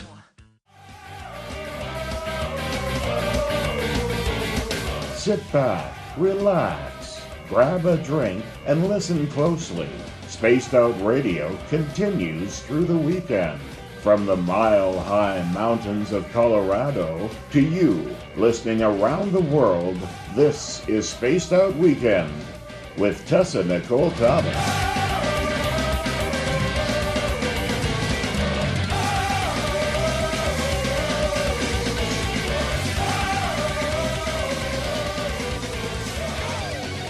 Yep. Mm-hmm. All right, welcome back, guys. It's so great to have you listening tonight, and we're here with Psychic Chris Garcia, and it's been a very interesting night. And we mentioned trolls. Perhaps we have trolls or gremlins in the tech here, but it's been very interesting. Yeah, it is. It's been very interesting, even from when I read that person that called in, and then it's just been amazing. And then when I heard that noise, I was like, what was that? I usually see the expression on my face. I was like, okay, what was that? Well, I could tell because the SH word came out, and I'm like, wow. No, but I did hear that, like that crash noise. I was like, what the heck? And like you said, it was like something was thrown really hard. Like it wasn't weak. It was a really hard throw, and it caused quite a substantial amount of noise. So that was crazy. And then it was weird too because my dog's in here, and usually he's asleep. Well, now that he heard that, he's been just moving around. He doesn't want to stay put, so I don't know what that means. Yeah, he's probably on alert. I know, but he's not barking. He's just like paying looking attention. all over. Yeah, so he's just looking at me, and he's just not saying anything.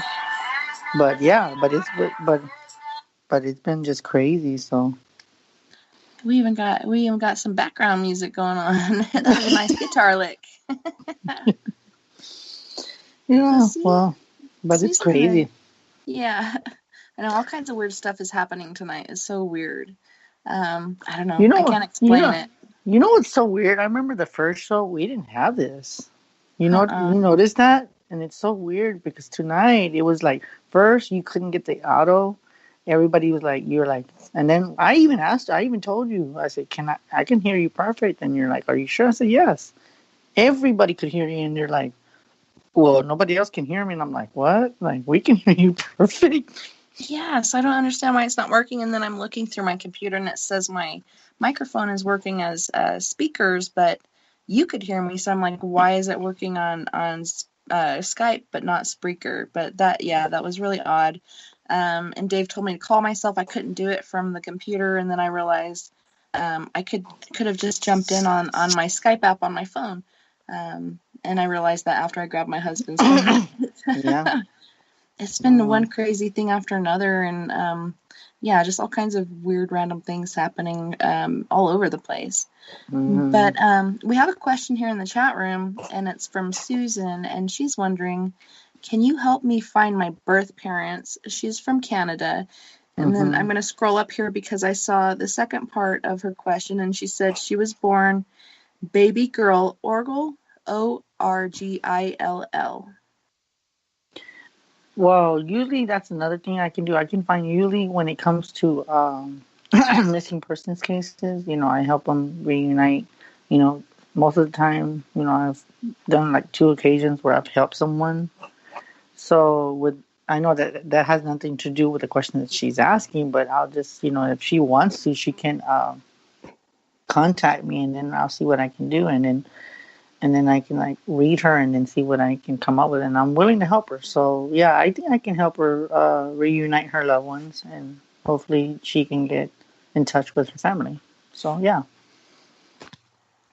Awesome. I know that would be a big relief to her because that's been something weighing on her mind for quite some time, and I'd love for her to be able to find her family. And sometimes it's a blessing, but sometimes you wish that you had never even found them. Like, I wish I'd never even met these people, but it does close some doors and answer some questions for her. So do feel free to reach out to him, and we can share the cell phone number, or if you're on Facebook, you can even get a hold of him on Facebook, and he's under Chris Psychic Garcia.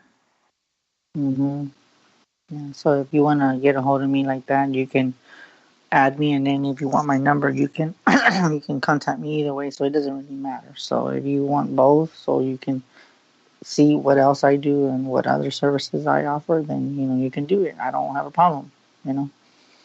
Awesome. I hope we can find some answers for her. That'd be awesome. And in this day and age, sometimes all you got to do is take a DNA test, and people pop up all over the place. Like, you're related to this person and this person and this person, or even doing your family tree on these different sites. I'm trying to remember the one that I was on. It's the one that the LDS used quite a bit, but wow. Once you put your information in there and your parents and your grandparents, a lot of people start popping up that you never knew you were family with. So there's 2 different avenues that she could try, but having you help her, being that you have success in this field, that would be awesome. Yeah, and you know what I think? I think me helping her, I would probably get emotional too, because that's something that I've never tried, but I know that I can use it with my gift, and I'll just see what Spirit has to say, because that would be something that could be in another field that I can, reunite loved ones from, finding out who their family is and stuff. So that would be something interesting, Yeah. So that gives me another type of readings I can do, and then, with everything else that I do. Yeah, what a blessing to be able to do such things. Mm-hmm.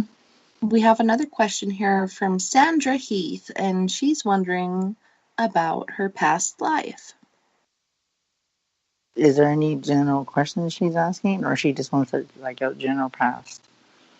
Yeah, she said, question for Chris, ... past life, ? The only thing that I can get is that there's always been kind of like a mystical feeling to her. Like she's kind of discovering, she wants to know, acknowledge why she's always been drawn to certain stuff. And I'm getting like something with crystals, and then I'm also getting something from England. So I'm getting like a feeling like a royalty or royal or something of that nature. So there could be something with that. So I don't know. And then there could be crystals with that too. So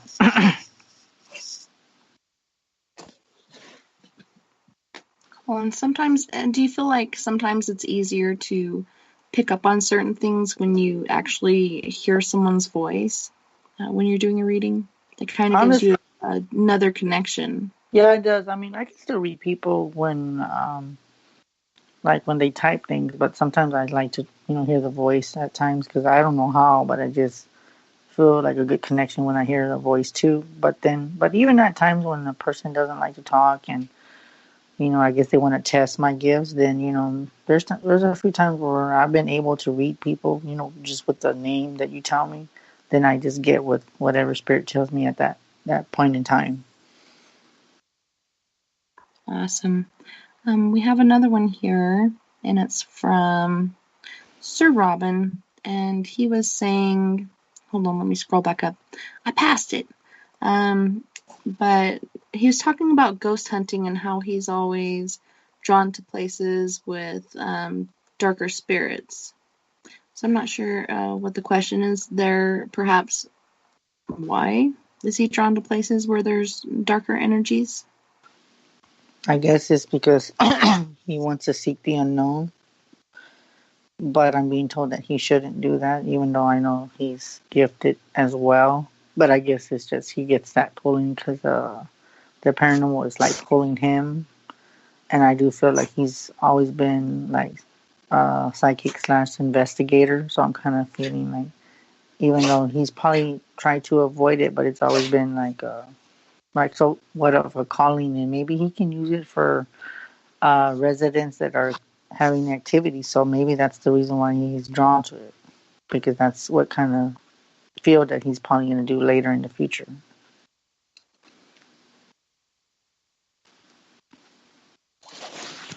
Yep. Okay, and we have another question in the chat room, and I just asked her, is this a serious question? Because generally I ask for people, when you do ask a question in the chat room, put it in caps. But I did see it, and she was asking, and her name is Catalina. Mm-hmm. She was asking, is my ET boyfriend coming back? What? I was like, okay, that's kind of just a weird question. That one takes you back a little, huh? I know, right? That's what I was like, huh? Like what? But with that answer, I'm being told that maybe that she's been always drawn to that kind of energy. So that could be some kind of something going on with that. I'm thinking that it's like her past. It's her past. So. Okay. And we also had Susan in the chat room, and she's asking, can she get a hold of you on Facebook? And yes, you can. You can find him under Chris Psychic Garcia. He's also got another one, Chris Garcia, but I'd recommend going through the first that I mentioned to get a hold of him for these things. But you are able to reach him on Facebook because she was saying that number is long distance for her, which you don't hear a lot anymore with cell phones. They don't really do long distance in the U.S., but perhaps she's in Canada or somewhere. Well, if she wants to, she can, like not today because we're on Skype, but she can Skype me and she can do that because I do a lot of Skype readings. That's very seldom, but there's only maybe like 2 or 3 that I've done. So if she wants to Skype me, if she can Skype, then you can give her, or I can give her the information and she can do it that way. Okay. But I don't know if that's how she wants to contact me, so I'll just wait till she responds to you or she says, yes, I want to Skype, And I'm scrolling through, seeing if there's anything else going on here. But in the meantime, if you guys would like to call in, because I know Yeah, I not heard it everybody's again. not everybody's in Spreaker or Facebook or whatnot, but the phone number is 970-335-9596. That's 970-335-9596, and you can call in with your question for a free reading. Yep. And then I don't know if anybody's listening, but but in case if we don't do an after show, y'all can contact me at 210-974-3470, or find me on Facebook, Chris Psychic Garcia, or email me at garcia187bluelove@gmail.com. Awesome. So, we do have that caller still on the line. I'm not sure if she wanted to partake in any other discussions, but I was going to ask you about dreams. Have you had any major things come through in dreams, and do you feel like dreams are like another realm for us to be able to easily communicate with Yes. with the dead? Because Yes. it's so easy for them, they don't have to manifest or whatnot, and they're generally able to get their questions in. Yes, I do, and I do feel that, because I do feel that there is some kind of energy to it, so I'm being told yes. And I've had some dreams that reoccurring that for some reason I've noticed that. Like I had this dream like 2-3 days ago, and I actually shared it on Facebook Live, and it was kind of strange, but I know it's probably like something to do with human trafficking and what's going on, and people are going to start coming out missing more than before. There's always people missing, but I'm being told that there's going to be millions of people that are going to be just missing, and they're not going to think anything of it. So I've had, within the past few weeks, I've been having a lot of vivid and strange dreams. So yes.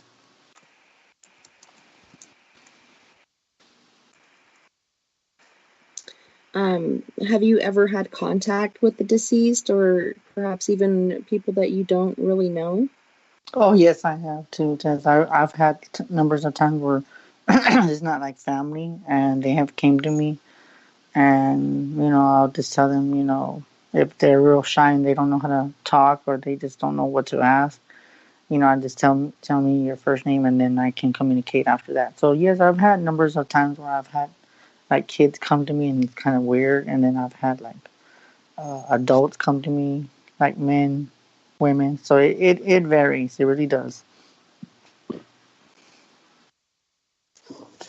And Sandra was asking, are some of us connected in past lives in this chat and as well as this show?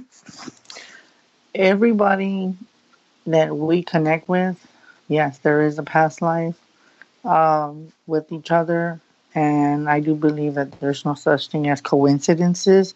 So everyone we talk to, there is some kind of past life connection. You just have to figure out what it is.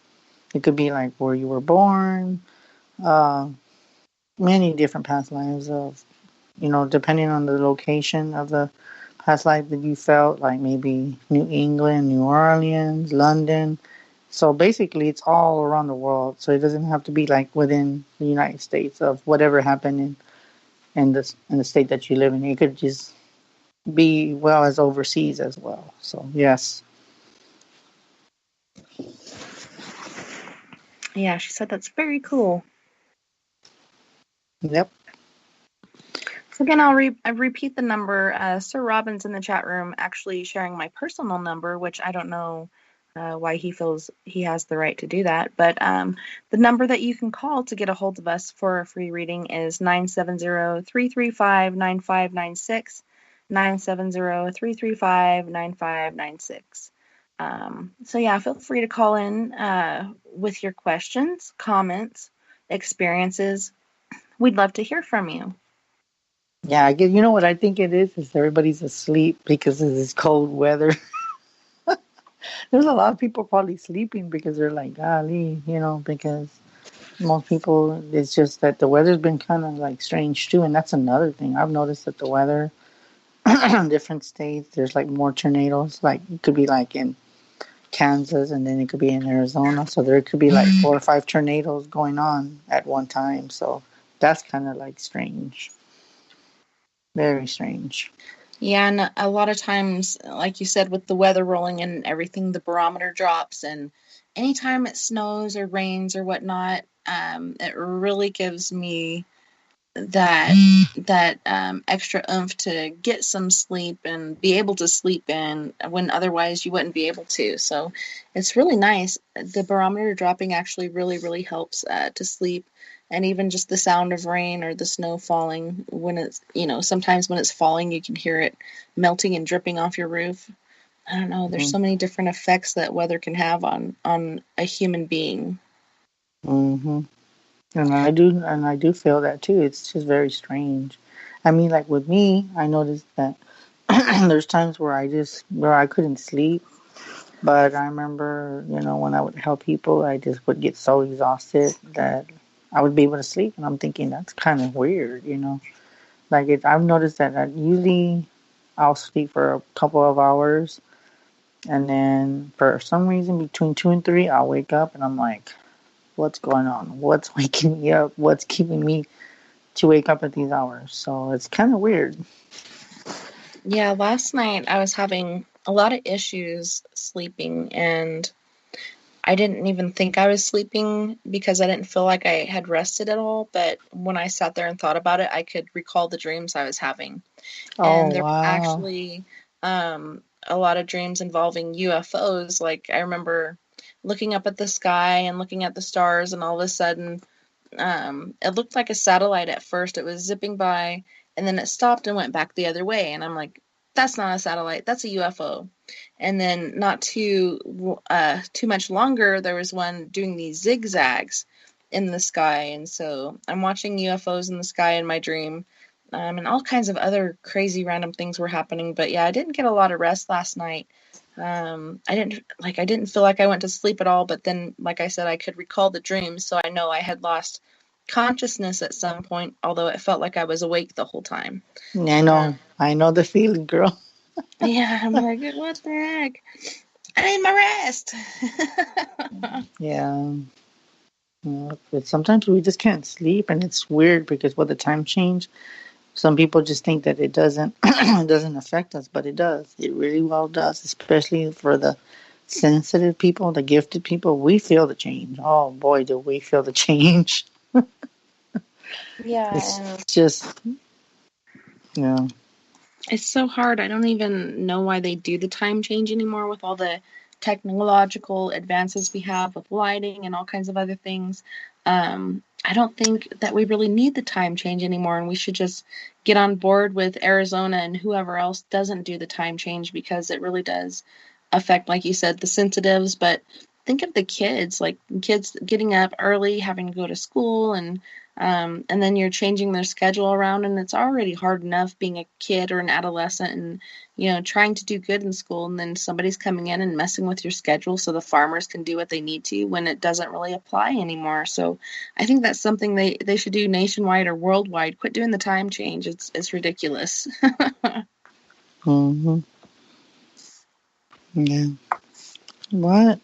Oh, this dog I think he wants to go outside, but I don't want to, because I know he probably needs to go outside because I don't know why, but I don't want you to, I don't know if you're going to take a break, and I don't know if you want to take a break, because I think I need to be away from the phone, but I don't know if you want to, because I don't want to stop you from the show, because I don't know how many breaks you take on the show, and this would be the first time that I probably have to take this break, because I think he needs to go outside, and I don't want to be like, so the people can hear the noise in the background. So I don't know if that matters to them or what. Oh, that's okay. If you need to, you can let them out really quick. But yeah, we only take 2 breaks per show, and we just took our second break not too long ago.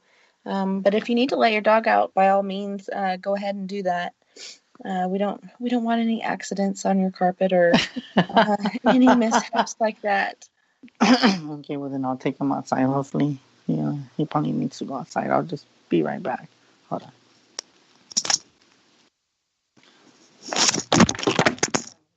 Okay, so while Christopher goes and does that, I must say it has been a very interesting night, and I do apologize for most of the first hour, technical issues. I've done nothing different to my new laptop, and at first I couldn't hear Christopher. He could hear me, Chris Garcia, and then I got it worked out where I could hear him, and then all of a sudden my microphone's not working, and as I'm looking into the control panel in my computer, it's showing my microphone working as a speaker for some reason. And it's even got my microphone circled in red right here. So, like, what the heck is going on? Sorry, guys. Oh, no worries. But yeah, I ended up having to call myself so you guys could hear me. Like, people on Skype could hear me, but you guys couldn't. So I'm glad we got that worked out. I know, right? It was so weird because I was like, are you telling me they can't hear you? And you're like, no. Yeah, I was like, what is happening? Like, I've done nothing to this computer. Like, since the last show, I closed it and I was done. And then I opened it and got things prepped. And then my internet went out, and I don't know if that affected something in there. But yeah, it was really weird. I have done nothing to the settings. I've done nothing to my mic. And why the heck is it doing this? And I can only chalk it up to, well, my house is haunted, and, perhaps it's something to do with that. Maybe something's messing with my computer and thinking it's funny. I don't think it is. I know, right? Because we're trying to do a show, and it's like, okay, I'm gonna mess with your computer so you can't do your show. Well, at least I was able to talk to you and kind of direct you and be like, just keep talking. We don't want any dead air, and I'll try to work this out in the background. And then you couldn't hear me at a certain point. I'm like, what is going on? I know, that was weird though, right? Because I was like, what's going on? And then everybody's like, where is she at? I'm like, I don't know, I didn't hear anything. So that was just kind of strange, even for me, because I was like, I'm so used to hearing you talk, and then like I heard in the background, and then after that I didn't hear you no more. I was like, I guess she hung up, or I was like, it's weird. Super weird. Sir Robin in the chat room was asking, we are connected. Does that mean we will all become one sometime? Honestly, yes. We will connect all again, and we will be reunited with our connections with each other, and we'll find out what they are as you start learning more about each other, and then you start learning what the connection with everybody in the chat room, with everyone that's calling. So yes, there is a connection with everyone. Yep. So, what certain things did you do to hone in on your gift, like to build your gifts and to be able to do what you're doing today?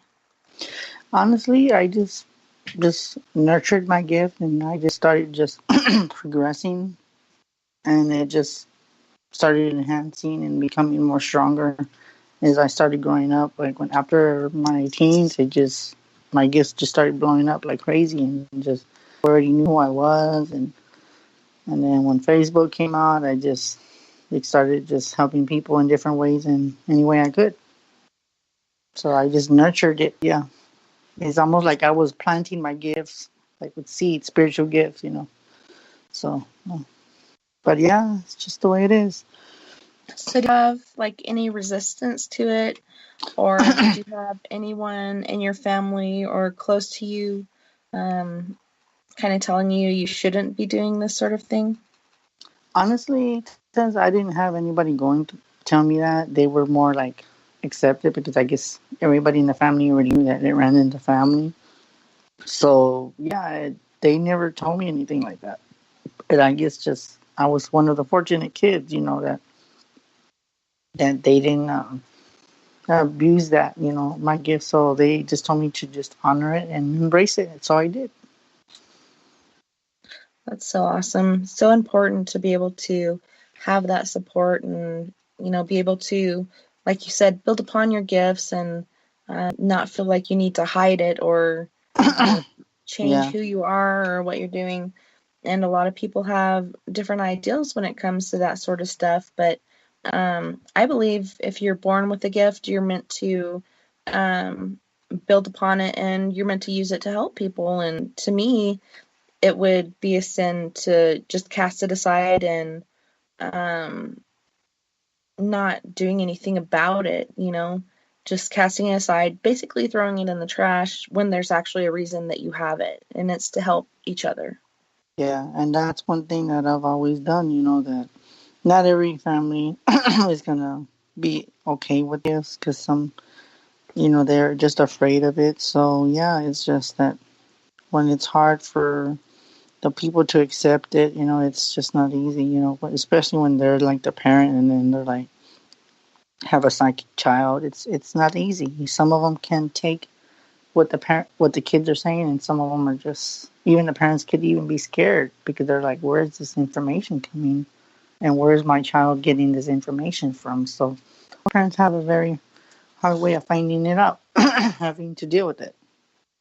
Yeah, and sometimes it's difficult because of the way people are raised, or what their religion may be, or what their beliefs are. And I was excited telling one of my aunts about my gifts and what I do to help people, and she was telling me, well, what makes you think that, generally I'll use a southern accent on this, what makes you think that God's going to come in and protect you when what you're doing is wrong, and there are no such thing as ghosts, they're all demons, so what makes you think God's going to protect you? And I'm like, okay, we'll just not talk about this. And I told her, God gave me this gift for a reason, and for me not to use it, I think would be the sin, but using it, I don't really feel.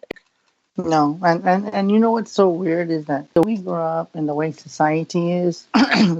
This is my way of thinking. I don't know if I should say this, but I'm just going to say it. It's not discriminating God. It's not discriminating the churches, when you go pray to church. But I've always felt that at a very young age, with the way society is that they tell us what they want us to know. But what they don't want to tell us is that they give us all this input of information of what they want us to believe. And then everything else is going to be like garbage. Everything else is going to be like garbage that you just throw away in the trash. So basically what I'm saying is that I've always felt that with everyone that doesn't embrace the gift, and with people telling you this, well, maybe you're watching too much movies and there's no such thing as God-given gifts because it's not something that you can see. I've always felt that some people are just brainwashed. And I don't mean to say it that way, but that's just what Spirit is telling me to say it. So I'm just going to say it. So. Yeah, there's a lot of that going on out in the world today. But if you guys would like to call in, we're at a lull with our questions in the chat room, as well as our phone calls. We do have our original caller on the line, which I don't know if she fell asleep or what. I haven't heard from her in a while. Who? Our original caller from the 336 number. But let's see. Sandra just asked, what gifts do I need to know about or learn about? Oh, she's asking about what gifts she needs to learn about? Yeah, what gifts do I need to know about or learn about?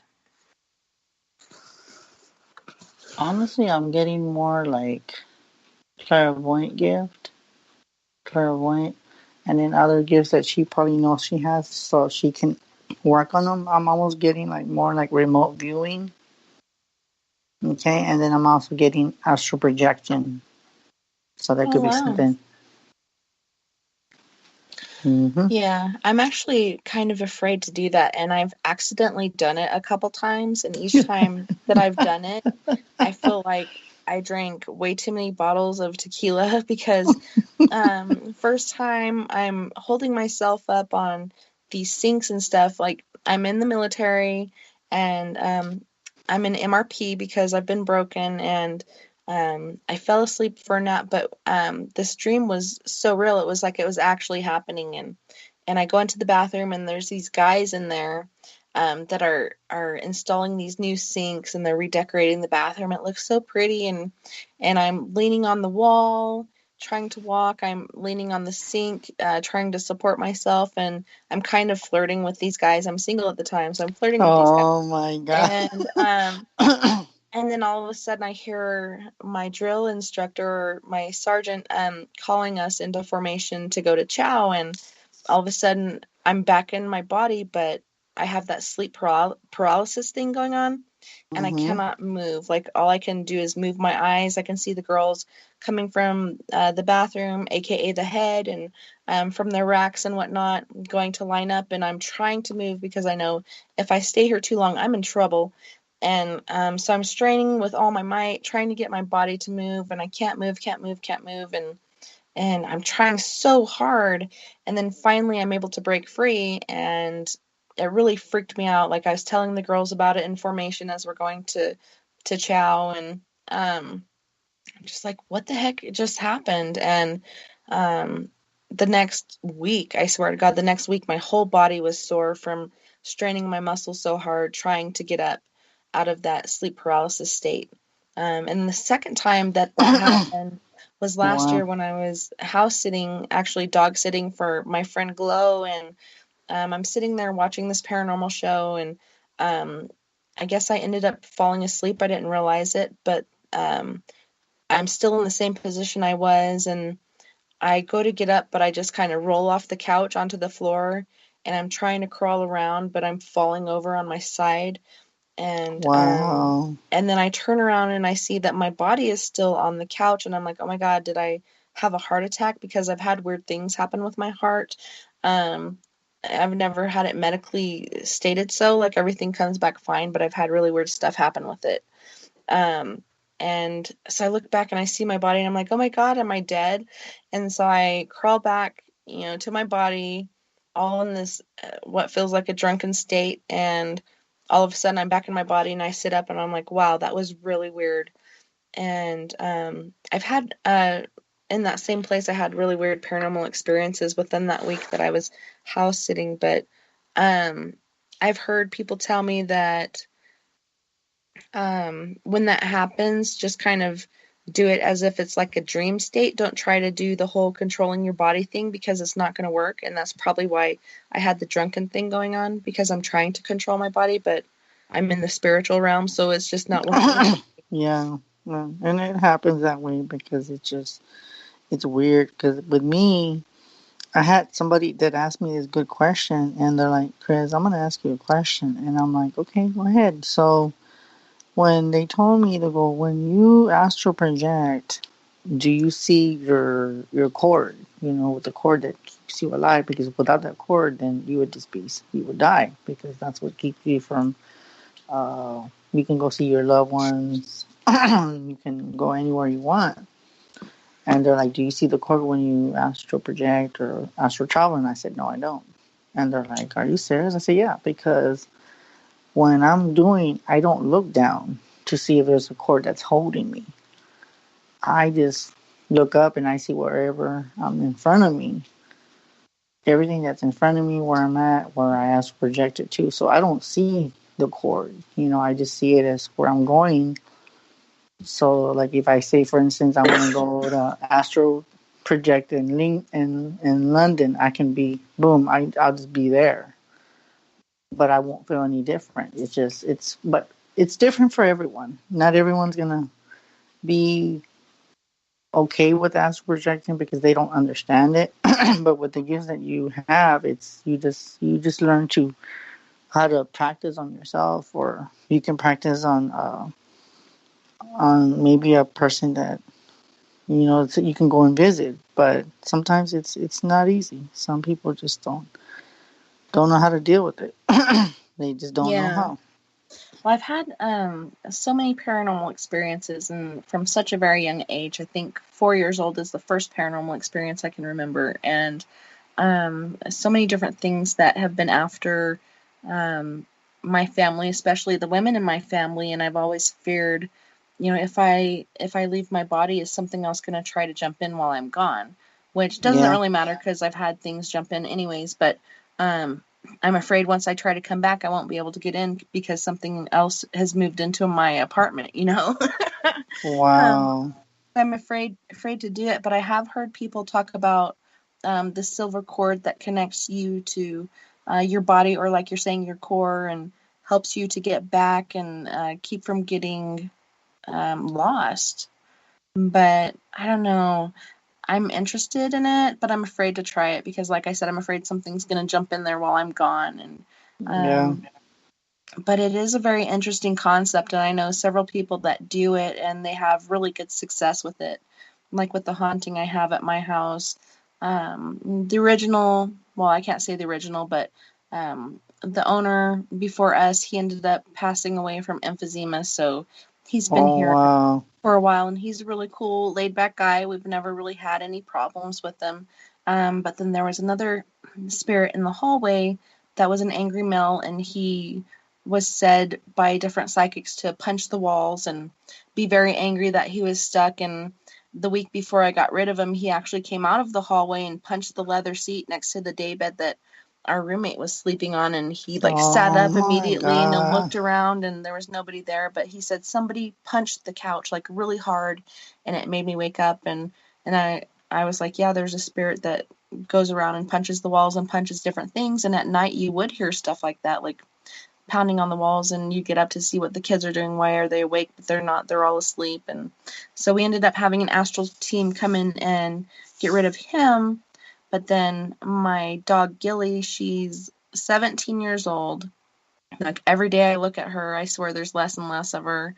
And she's just shrinking away, like you see old ladies or whatever do. Like she's literally shrinking away more and more every day. And it's really weird, but she's comfortable and happy and still knows somewhat what's going on. But anyways, she has a hard enough time getting up our front stairs, which are only about 3 inches tall each. They're really small steps. And this one night, my daughter heard this thrashing going on in the bathroom, and she went in to look, and it's Gilly, and she's got not only her head, but the upper portion of her body stuck into the toilet, and she's fighting to get out, and she can't.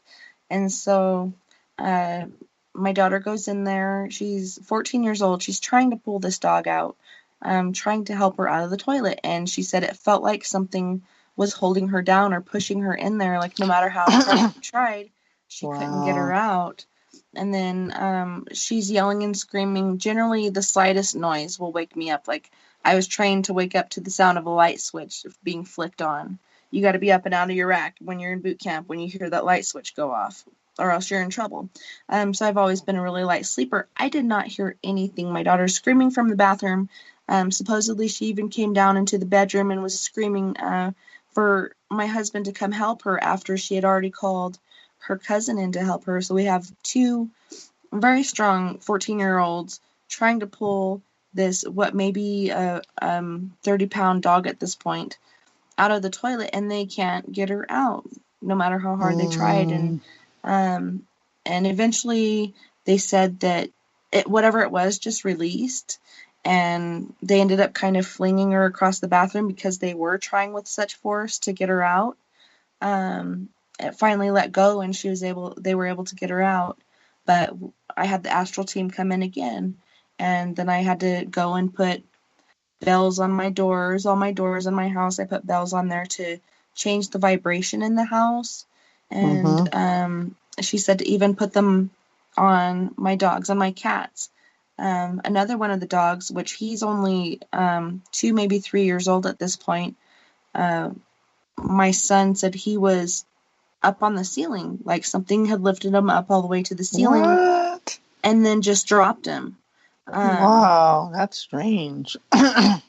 Supposedly it was a wraith, but I know after they came in and did their astral stuff and tore it to pieces and sent it back from whence it came, I haven't had any more negative energy or any more attacks or anything. But it just kind of scares you, like if it can do that to your animals, what can it do to your kids or to yourself? But yeah, it's pretty cool. They came in and helped me, and after they did, I had to sage and put these bells on, and everything's been calm so far. Knock on wood. I know. Yeah. Hopefully it stays the straight and narrow and everything goes good. But the astral thing is very cool, and like I said, with like chakras and other things like that, like I didn't believe it until I experienced it. And that's how it is with a lot of things. You just actually have to have that experience in order for you to gain that belief. Yeah, yeah, and I've had different experiences.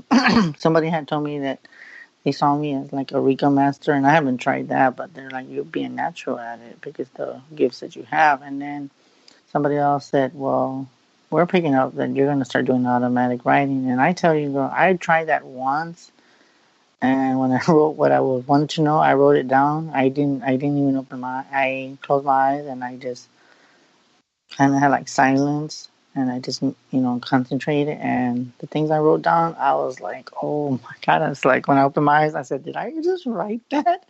And then all of a sudden, when I asked that question, I heard, no, you did not. I did it. And I was like, what do you mean I? Like, who's I? Yeah. So when I had that encounter, it blew my mind. I was like, wow. I was like, if I can do that, imagine if I go into a house that's haunted and somebody says, Chris, can you channel the spirit that's in my house? Okay, you know what? Let me try automatic writing in your home. I could just imagine the stuff my hand's going to start writing down. So I don't know. It's almost like what you say, astral projecting. You're scared of it. Well, automatic writing, I've only done it maybe like twice, and it's pretty interesting. But then it gives you that creepy feeling because it's the the energy of what it's getting. It's channeling your hand to write down what they want to tell you. Yeah, it's basically manipulating your body. You're allowing it to come in and to manipulate your body to get this message out. So it is pretty creepy doing that. Yeah. And like you said, channeling, you're allowing something to come into you so you can get this message across. Is pretty interesting, yet, like you said, scary. and then what? Somebody else asked me, the other person. I haven't got back to them, but this was a good question, and I don't know if anybody's listening. They asked me, do you know anything about soul jumping? And I was thinking, I was like, in my head, but I didn't respond to them. And when they asked me that question, the first thing that came to my mind was when I saw the movie Ghost, when that guy jumped into Whoopi Goldberg's body. I was like, oh my God. I was like, you're telling me that you're asking me a question of that? Yeah. I haven't encountered that, and I don't know how I react. I really wouldn't know, because I would be like, oh, you're touching me. Ugh. Yeah, So I think you're kind of not aware, really, when it does go in there, because you're out, it's in, or you're asleep and it's in there awake, whatever it may be. Because I've had stuff jump into me, or AKA possess me before. Are you serious, girl? Yeah, wow. I have no memory of it. I actually did a cleansing less than a mile up the road from me. And my house is in the backyard of the LDS church. Right next to that is the Baptist church. Well, this place is right in the backyard of the Catholic church up the road. And I went by myself. I didn't get very much sleep the night before, so I was compromised. And I'm like, it's just a saging. And, the things she's told me didn't sound really threatening. I didn't feel like I was in fear of whatever it was. But gave her cleansing kit, and then used my own sage and walked around the house and showed her how to do it, what to do, where to, wave the smoke, and make sure you fill every crack, cranny, and crevice. And then at the end, and I didn't cleanse myself because I'm enveloped in all this sage smoke. Well, I left. Everything was fine. She was happy. She felt comfortable doing it. I left. I had a piece of tourmaline in my pocket, which I also carry around for protection, and a cross around my neck that I purchased because of another paranormal experience I had. But that night, not more than 30 minutes after I had taken my pants off that had my tourmaline in the pocket and put my pajamas on, something took over my body, and it wasn't nice. And I think it was pissed off that I went up there and I did what I had done. And I ended up breaking my very expensive camera. It's like a $1,700 camera, causing all kinds of havoc, saying all kinds of terrible things to people in my house. And when I came to, I was in my car down Buck Highway, naked as a jaybird. And I'm like, where the hell am I? What's going on? I need to go home. repeatedly in my head, I need to get home. I need to get home. So I turn around, go back home, and come in the house. My husband and my kids are locked in the bedroom. And I just was like, okay, something obviously just happened. So I'm just going to put my pajamas on. I'm going to chill out on the couch and I'm going to fall asleep watching TV. So I did. And the next day, my husband came out, and instead of being pissed off at me and stuff like that, he was genuinely concerned. And he's like, are you okay? I know that wasn't you. Like, not only did my voice and the things that I said change, but my facial features and stuff had changed, and he knew it wasn't me, and he was genuinely concerned. After that, it didn't come back so far as I know. I haven't heard of anything else happening like that, but yeah, it was pretty interesting, and it taught me not to go out and do cleansings alone, as well as not to go out when I'm compromised, when I haven't had enough rest, or I'm sick, or whatever the case may be. I just let my team go and take care of it, and I stay home. Yeah. That's one thing too, because I was thinking about this, and everybody's like, Chris, you need to maybe try to make a show, or maybe do like walk into people's houses. And I was like, you know, because I'm intrigued by a lot of shows that I watch, and they're like, well, what's the name of your show? And they give me ideas, and I'm like, that's not bad. I could do like like start walking into homes, but depending on like what kind of activity they have, because I know that my guys will tell me if it doesn't seem like pleasant, if it seems more like possession, I'm gonna be like, nope, I'm the wrong person. You need a demonologist, because I'm not gonna do that, you know.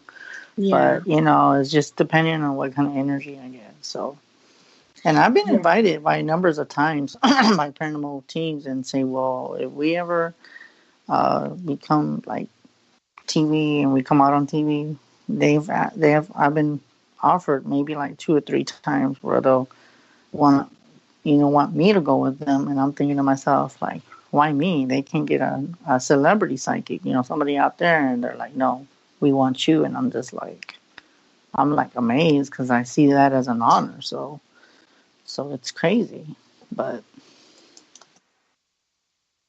Well, that's cool that you have those opportunities presented to you where you can actually go and do something really cool. But like you said, I'm the same way. I won't touch a demon case with a 10-foot pole. I always tell people to reach out to whatever their religious preference is and try to get help that way, because there's nothing I can do. And if I go in there, all I'm doing is putting not only myself, but my team and my family in harm's way. So yeah, I just let that go. Let the professionals take care of that, because yeah. I mean, I could probably pick up on it, but if it's like one of those malicious ones where it attacks you and it throws you, I'm like, nope. I mean, unless if I had like somebody with me that would be able to know how to deal with it and very strong at doing that, then yes, I would probably go with a team that's very expert, you know, and I'll just do like a walkthrough. Now, if they told me to like call it out, I'll be like, okay, you know what? I did my job. You're on your own. I'm sorry. I mean, I love helping people, but that's not my expertise. I can probably tell them if it's a male or female, or it's a trickster, but anything beyond that, I'm like, no, because I'm putting myself in danger. I'm putting my friends in danger, putting the loved ones I care for. Yes, I would not even dare even touch it, no matter how tempting it is. You know, I just wouldn't. It's just not my forte. Mm-hmm. And a lot of people are ignorant to it. I've had people take me to different places, and for the most part, like, I've gone into some really crazy places that I probably shouldn't have gone, but if it's something that's dark and demonic, I won't even get out of the car. I won't go near the house. I'm like, nope, I'm not going in there. We need to get out of here. You know? Yeah, and you can feel it too. Like you can see the presence, because when you walk into a home like that, you know that they're looking out the window. You just know it. You can feel the energy. You can just tell that they just have bad intentions. Because when it's something like that, they know who's coming. They know who's coming. They know you before you know them. So if there's something that's real malicious and it's evil, like, you think that it does not know that you're coming, and it knows it. And if you think it doesn't know that you're gonna fight with it, well, I got some news for you. It knows you're coming, and it knows what your intentions are. It does.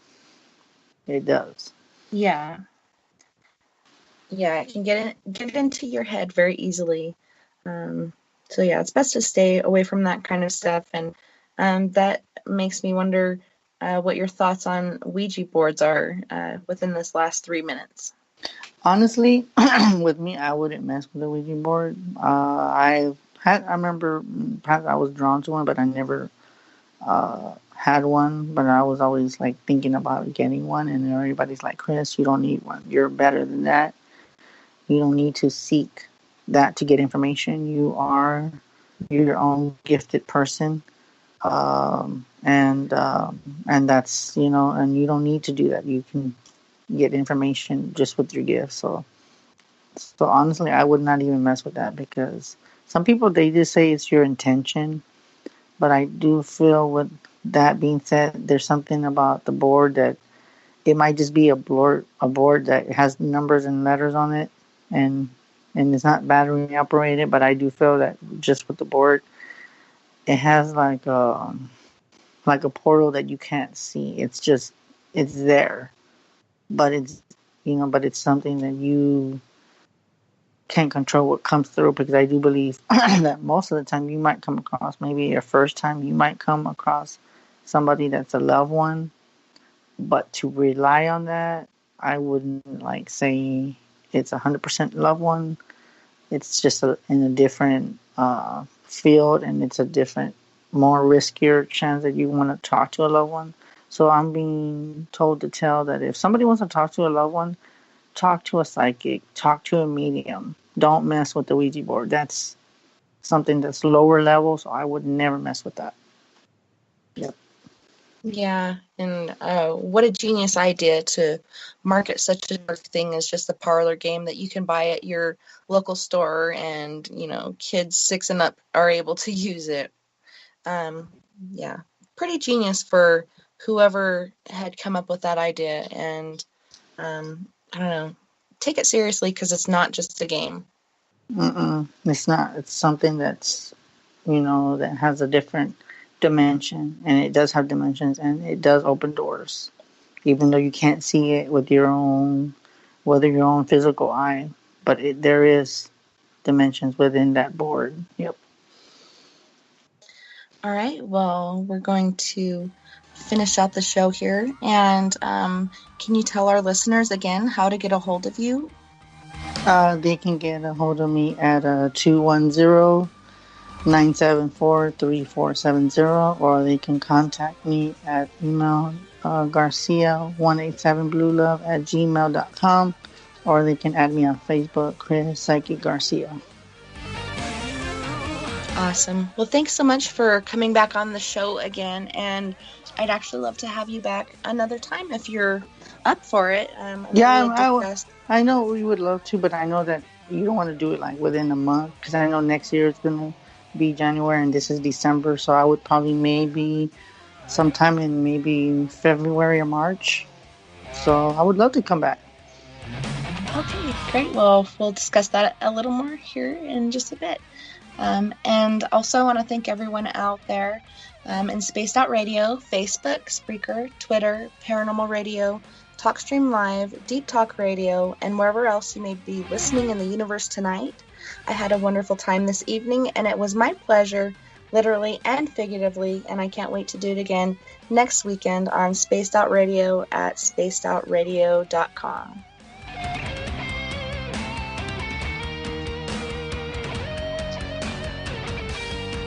So until next time, nighty-night, love and light to all my space cases out there.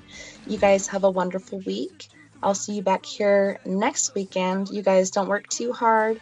If you like, you can come to the after party, which is on Skype. You can call from cell phone or Skype, and that number is 970-335-9596, 970-335-9596. So you guys, don't forget, we are all in this together. Together we can make the world a little better, And together, my friends, we own the night. You guys take it easy and take care of my yous. See you on the flip side.